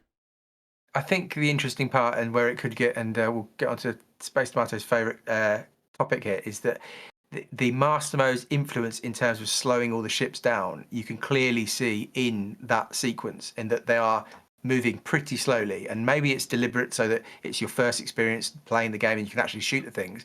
But I just felt that it felt, from a gameplay point of view, I felt looking at it, I was like, this is not challenging whatsoever, and it's really quite slow. And yeah, I mean, I made a video and I made the error of saying, I wonder if that is partly down to the fact that Chris now is a man in his 50s and he wants to be able to play his own game. And there is a fair point to say that people of all ages have backed this project, and we shouldn't have some sort of crazy thing where the ships are just flying everywhere and you can't hit them. But I felt it looked a bit tough. It looked a bit stodgy, a bit boring. I think there was points where the ships were barely moving, and you think, oh, that isn't your sci-fi experience normally. When you're watching a film or what you're playing other games, you've got things flying everywhere, and in those sections of the game, it was pretty slow.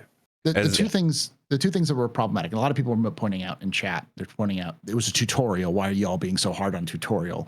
Which I get, but you can make a tutorial while also giving the feel, and the feel was, why isn't anybody else shooting the things I'm shooting?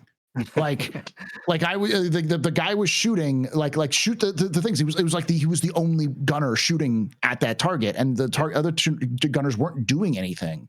It felt very much like, what's going on with the rest of the crew? Am I the only person controlling this thing? It should feel more like you're getting assistance from other gunners. It didn't feel like that. The other thing was, like, there's a way of dealing with tutorial while they're swarming you, because you could just reduce the number of Vandal who are coming at you and make them take them harder and longer to kill, and those kind of things. Like, there are ways you could balance this out to make them feel more menacing.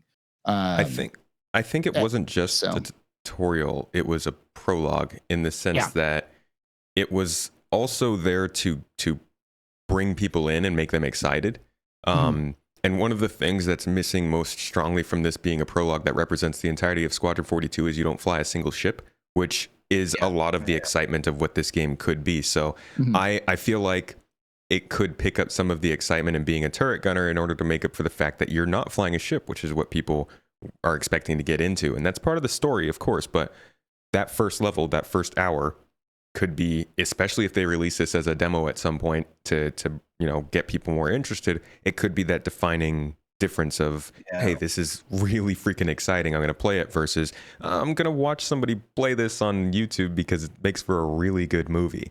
Like, the cinematics were exciting as hell, and I think most of the gameplay was also pretty interesting. But yeah, the turret section probably could have seen, I think, maybe some more, I guess not chatter per se, but more interplay with some of the other ships flying around, possibly. I don't know. But yeah, go back and watch the cinematic that they uploaded. Dude, yes. It looks so good. I will also say two things. One, it's a Chris Roberts game. As no one, I guess because it's been a long time, Chris Roberts was Hideo Kojima before Hideo Kojima was Hideo Kojima. There is on YouTube, you can find it, a Wing Commander 4 movie, and the Wing Commander 4 movie is like 20 hours. It's just 20 hours of cutscenes. So there's going to be a lot of cutscenes in a Chris Roberts game.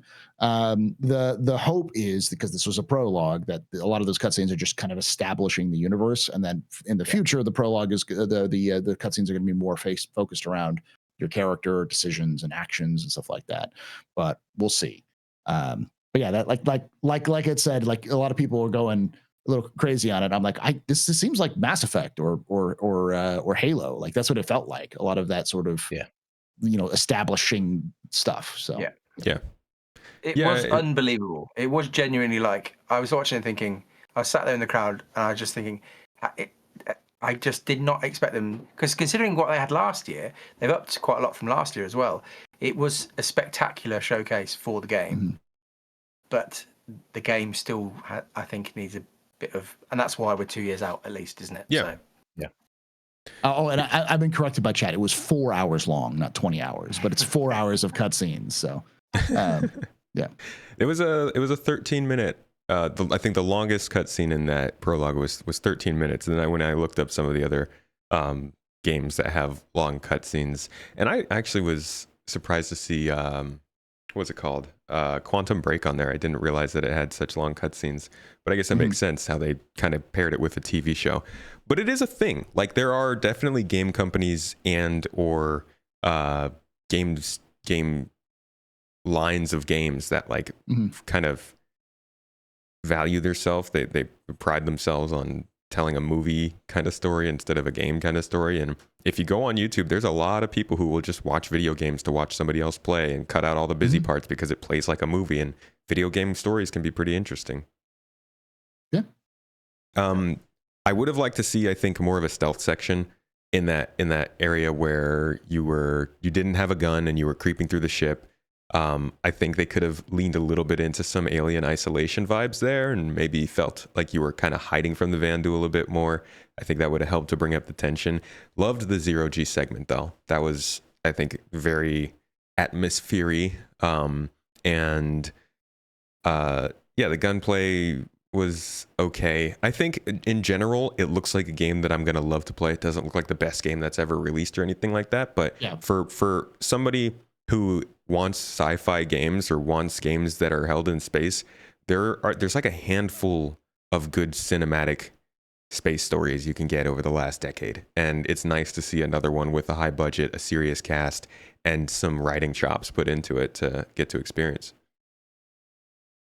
Yeah. Do you think that? Sorry. Go ahead. Go. Do you think that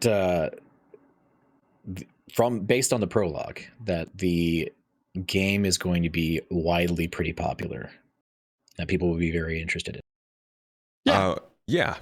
PC players. Yeah. I mean, Wing Commander sold like what 3 million something copies in 19 something. The cast alone is going to make it. Yeah, 1900s. Yeah. Gosh, no. My kids sometimes say that. They say back in the 1900s. It's like, oh, that's terrible. No, you're able, man. IGN put up their own copy of it basically, and the comments, as I had a quick flick through on YouTube, were pretty positive. And I think the dislike ratio was pretty good as well. So I think people are like, oh, that's Gary Oldman. Oh, wow, that's this guy. I think there's a sense where the cast and the visuals are going to carry it a significant distance on their own, because as long as the gameplay, as long as the gameplay is decent and maybe slightly better than decent, good. I think the other elements that CIG have invested in, I think, will take it quite a long way. That's fair, yeah. And them just posting about it on Twitter. I remember when Mark Hamill posted about it on Twitter way freaking back in the day, like 5 or 6 years ago, and people were like, is this a new Netflix series? I'm going to watch this. And you're like, oh, my sweet summer child. No, this is the Netflix series in 8 years. Yeah, and I think that we're primed. The market is primed currently for a Mass Effect sort of successor, and Mass Effect is A, fallen off, and B, the new one is nowhere to be found. We have no updates. We haven't updated updates for years, and if CIG plays this right, they could easily swoop up a lot of people's like hopes for a space opera sci-fi game like Mass Effect or Halo. Has been. That's what I've been waiting for, man. So. That's what brought me to Star Citizen originally. I finished Mass Effect 3, and I was like, Star Wars 13 had been canceled. Freaking Prey 2 was canceled. I was like, I need a space game, and this is what I found. Game. Yeah, really is. Except for that ending. We don't talk about that though. Let's be fair. When they did the extended cut, it made it a lot better than it used to be. But yes, when I played 1 through 3 back to back. It made sense 1 to 3. I can understand why when you just played 3 after playing 1 and 2, it kind of sucked. But like playing it back to back, I was like, this is fine. If I understand what's going on, this is cool. But I also had the extended cut, so it was a little bit different. Yeah. That's what made it great. And then, sorry, completely off topic here, but the final like Citadel DLC that they gave just made it just that much better. It's a good sending off. Yeah, they did a good job with that, and I'd be interested to know if CIG ever is going to consider DLCs for Squadron 42 or just move forward with their episode 2 and the stuff they want to do. That is the DLC. Yeah, I think that. So, do you guys think that, Paul? I listened to your Captain's Table talk about this, but the idea of Squadron 42 being a success, or just kind of a puff of air that doesn't really go anywhere. I did not rhyme on purpose there. That was also a rhyme. Ew. The idea that it kind of just passes under the radar or is a success for CIG, how do you think that might affect the company itself, the way they approach Star Citizen? Will they move on to the sequel? Like, what do you think is the possibilities there? I think they have such low stakes for it, because if it fails, okay, like as long as Star Citizen's doing fine, there's no real, like, first off, it can't fail. It's in the sense of like the traditional, like, complete, utter financial failure, that it's just more, I don't think it'll, because they've already spent the money in developing it. And I don't think it's going to be bad. I don't think it's going to be atrociously bad. But I think the failure is more of a, does it meet expectations? And is it going to get people who are not playing Star Citizen already to sign up to play the game? Yeah. That's really the stakes. And if CIG manages to get over that hump, then everything we've seen and everything they've talked about seems like they're really going for trying to make it. Obviously they're not trying to make a bad game, but like they seem to be very critical of their own game enough to the point where they're trying to improve upon it here and there to really try to make it as good as they possibly can. And that seems to indicate that it's probably going to succeed. And if Star Citizen succeeds, even just, or Squadron 42 succeeds just a little enough that it gets enough mainstream attention, or a little bit of mainstream attention, it has the ability to build up. Because unlike other games, which have to make all their money back in day one or the first week, they have the luxury of letting it sit and letting people come in to play it, and then also to release it to other venues like consoles or Steam over time. And then that will bring up more, it becomes a money over time maker rather than an instant cash infusion like a lot of games need. So, evergreen.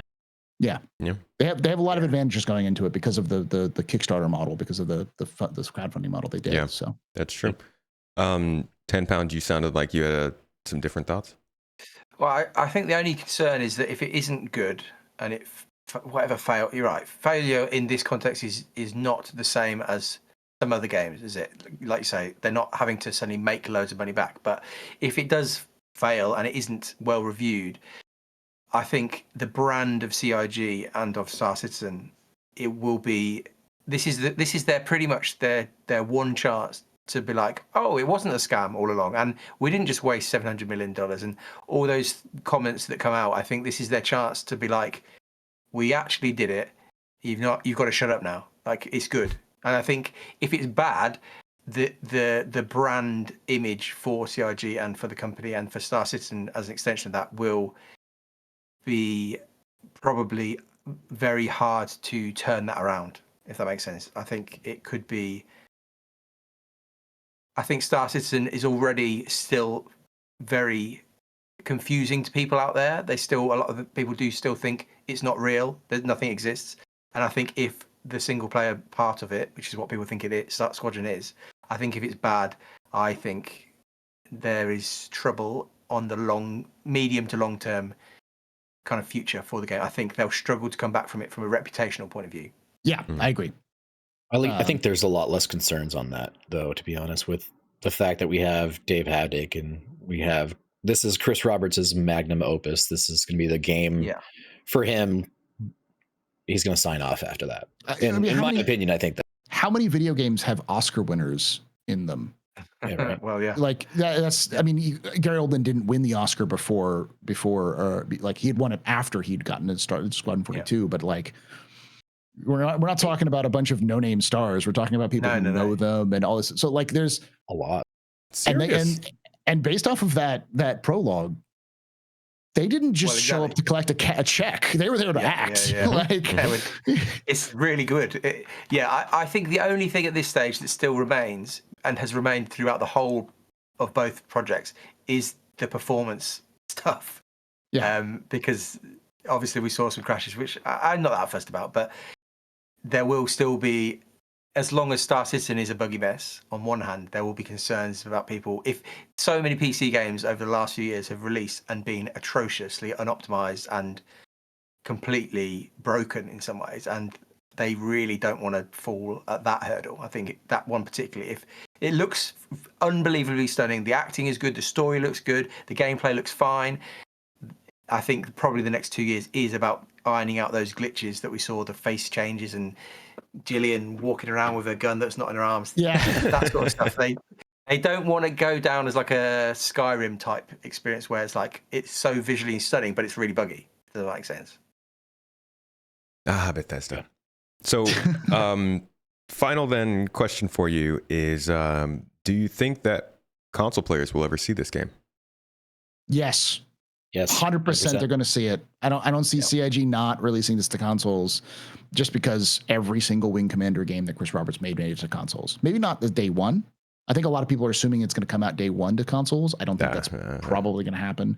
We just there's no evidence of it, because for those of you who don't know, consoles and PCs, while consoles are still becoming more like PCs than they were in the past, they're still a different beast. You have to kind of develop towards a console in order to do that. And there's been no real indication of them doing that in the way of like optimizing the game for consoles specifically. Right. So they're either going to need a team like, ironically, Firesprite, or other teams that are either they're gonna hire, or the like Microsoft or Sony will hire for them to port the game over into the consoles, and then they will support it going forward with fixes and updates and stuff like that.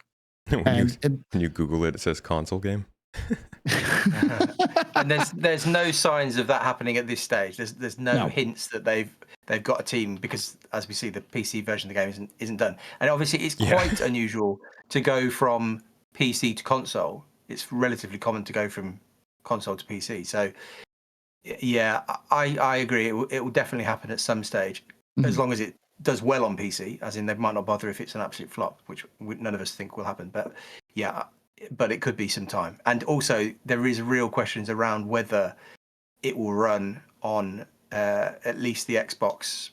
What is it? What's the low-powered one? The S? Series S? S, yeah. Yeah. There'll be questions around, because that's struggling with a lot of games right now, and this obviously looks how it looks. It looks stunning, and there'll be questions around what resolution that in particular can run it at. And yeah, those will be questions for you, dude. Well, yeah. You're the YouTube channel. I have to go buy an Xbox.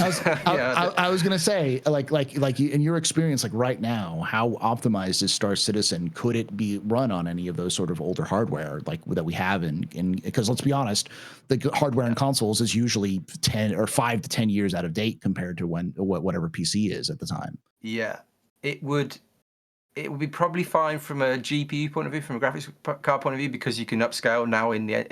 Upscaling is in the engine, so that's probably not a big problem. But the CPU, I think, for Star Citizen itself, Star Citizen would really be maybe sub 20 FPS on console, I think, from a CPU point of view, in the cities at least. But we don't know, and I don't know what you thought about the performance as you watched it. There were points in the demo, the prologue, that it definitely dropped and hitched and things like that, but we don't know how different Squadron will perform. And I did chat to a little birdie who did say that they'd been doing quite a lot of optimization for Squadron that hopefully might make its way back into the PU at some stage. So we'll see.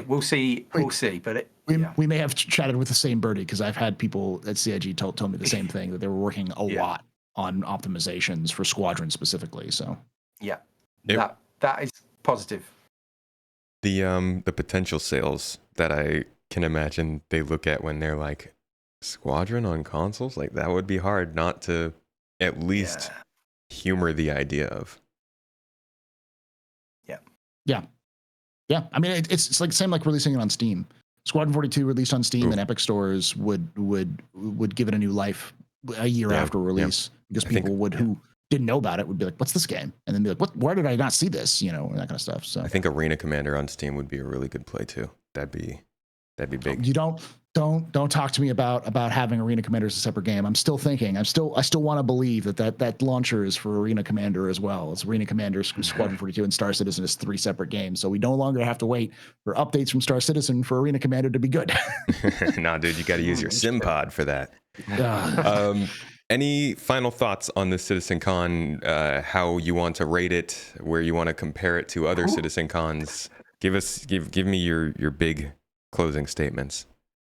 We need some guesses for 1.0 date, surely. Come on, we can't not after that. All right, let's do that. You first, then. You always first. Go ahead. Go on. No, I don't want to go first. That's terrible. All right, I'll go. Go on, Paul, I'll go. I think that CIG. I'll do 2 things. I think what CIG is thinking and what I think will actually happen. I think wholeheartedly and earnestly that CIG believes they can get 1.0 out by the end of 2026. Oof. I don't think they will. I think they'll miss it. But I think that's what they were saying when they were walking up there at the end, is that they were trying to get everything done for 1.0 by 2026. I think that's insane. There's no way they can do that, just because of like optimizations, fixing bugs, fixing issues that they're going to have to deal with. A lot of that's going to be fixed over time, but I do think that is what CIG thinks. I don't think it's true. I think it's going to be more likely 2027 or 2028, probably 2027. I will say June of 2027, with the possibility of at least jumping over to June to like October, November of 2027. So just because, like, if you actually take a hard look at what 1.0 is. The most big thing that's missing are the gameplay loops. But once you have server meshing in, the gameplay loops are a lot easier to code for. They can do missions. Like, I don't know how long it took them to do the monster hunting thing, but it obviously didn't take them a lot of time to get it done, because it would just, my guess is started this year and finished it. So as time goes along, they're going to get better at what they do, and making missions is going to be easier. They have their own performance capture studio. So as times go along, it'll get better and faster, but it takes that time. And since it's only like 5 systems, of which we have 1, and then the other one's about to be in by the end of the year, possibly 2 by the end of next year, with Terra being the last one. The systems aren't really the issue. It's just about gameplay, and gameplay we know they can do, and they can iterate on it fast if they're given the resources. So that's what I'm wondering about, though, is like the intricacies of the different missions and guilds. Seems just like so much. I mean, compared to the progress we've seen. I mean, we don't know what's going to happen after they finally get the mission refactor in, and maybe some more of the support staff that was on Squadron can move over to Star Citizen to help with that. But man, I'd go so far as to say I will eat 3 whole olives on stream if they got Squadron in, they got 1.0 in by the end of 2026. And what you don't know is Space Tomato is allergic to olives. You people know how terrible that kind of a thing sounds, and I know the community will hold me to that. If it doesn't, though, I'm gonna come up with something else for that. But yeah, I think I could see end of 2027 maybe, but 2026 sounds like I have taken a couple too many drugs. As every dev will ever tell you, anything over a year out is at best guesswork, at worst wish. Fair. No dev will no you don't develop software or video games with 2-3 years. It's all just plans. And as it famously said, everyone's got a plan until you get punched in the face. So ouch. All right. Hav0k, how about you? I'm gonna be the insane one of the podcast, and I'm gonna say 2025. 2 years, but a maximum of 3. Wow, you're setting a maximum.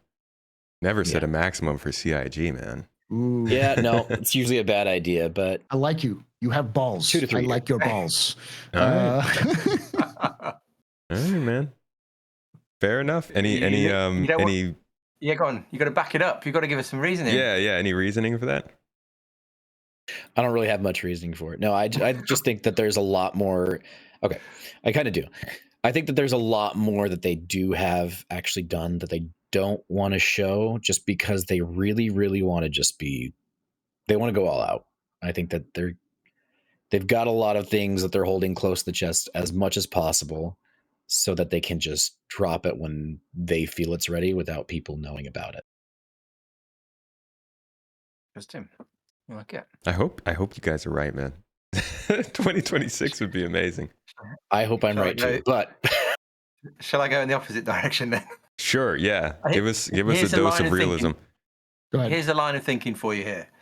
Those ships that they showed us that they're working on over the next year, 12 effectively, months, yeah, doesn't include the Spirit E1. So I think that means we can rule out passenger transport. It doesn't include the Legionnaire, even though they were working on it, because they're not going to get hacking done. And it doesn't include the MR version of the Zeus. So it means that bounty hunting isn't going to be done. Or at least the reasons for those ships not being in the game right now is because those gameplay loops are not ready. And so it doesn't look as though those gameplay loops are going to be ready in the next year. Does that sound reasonable? Yeah. yeah, absolutely. And so I think I'm going to go the opposite of you, Hav0k, and say I think there's a lot that they still haven't done, that they've just not even started. And I think we'll get some really, really interesting dot patches for 4.0. I think the next few years are going to be a much better experience of playing the game than they have been over the last 5 years or whatever. I think things like the monster hunting and the basic version of base building coming in will mean that the game feels more fun to just play just in general. But to get all of that in, I think... I mean, I'm not normally that pessimistic, but I don't think it's crazy to think that it's 5 years away at minimum. And I don't think it's completely crazy. This is crazy to say. I don't think it's completely crazy. Like you said, Paul, if they get punched in the mouth by a few things don't quite pan out, things change. There's another pandemic. Let's hope not. Oh, God. I don't think it's crazy to think that this really could be like up to 8-10 years away to actually get 1.0 done. And I really hope I'm completely wrong, and I really hope it's 2 to 3 years away. But I think so much of what they said on that stage was, here are our plans, but we now need to actually go and do it. And I don't know. Yeah. I hope I'm completely wrong.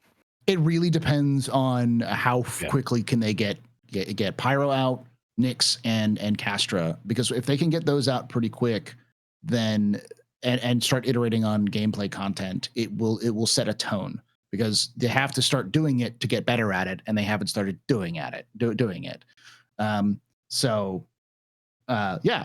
don't think it's unreasonable to say 5 to 8 years. But it's also important for people to remember that, like, if something happens, it takes between 3 to 8 years. It doesn't mean that we're just going to be stuck at what we're seeing right now for 3 to 8 years.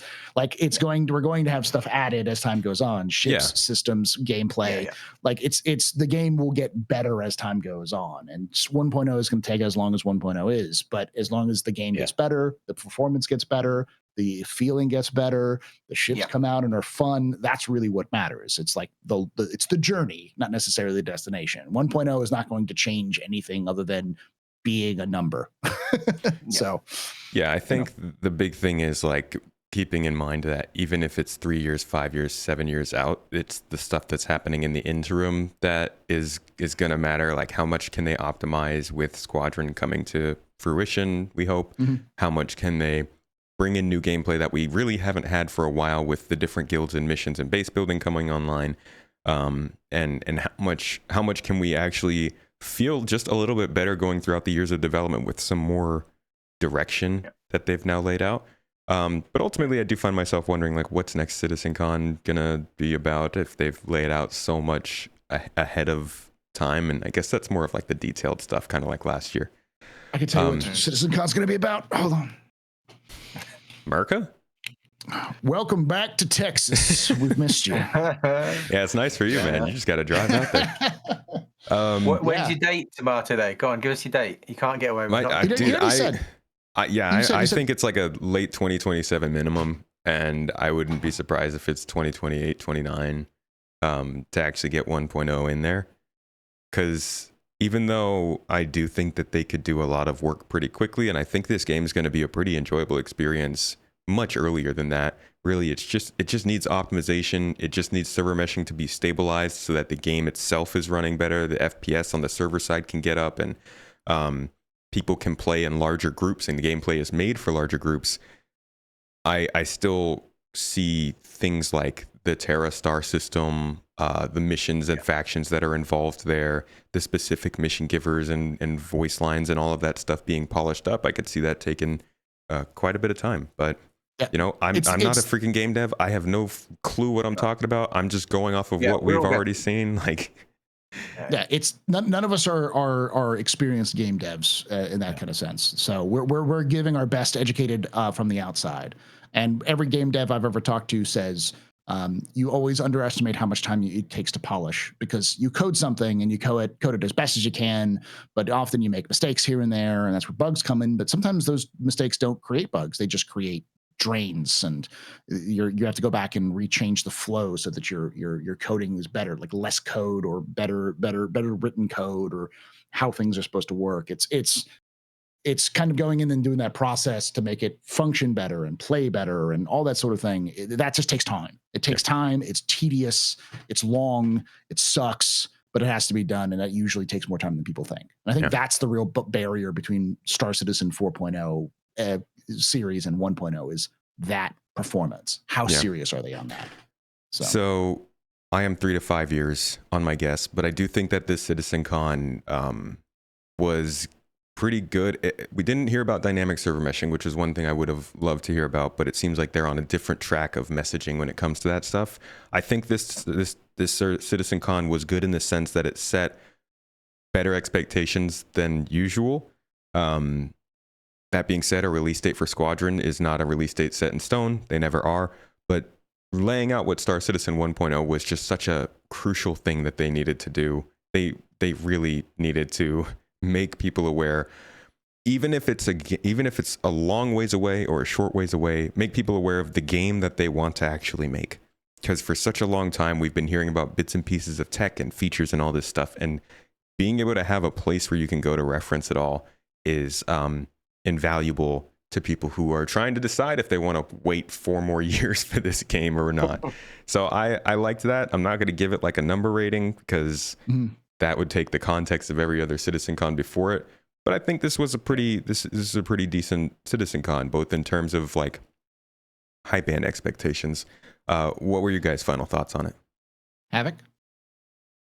I thought CitizenCon was great. I especially loved the Genesis panel primarily because of the redwood forests and the dynamic weather front. That really excited me. But yeah, it was cool. Also the gear progression and Squadron 42, and then base building and like player org space bases or space stations. That was just took it to the top. And when they gave the information on what Star Citizen will be, that actually gave me hope for the future finally, as far as we actually have a goal in mind and what the game will be like.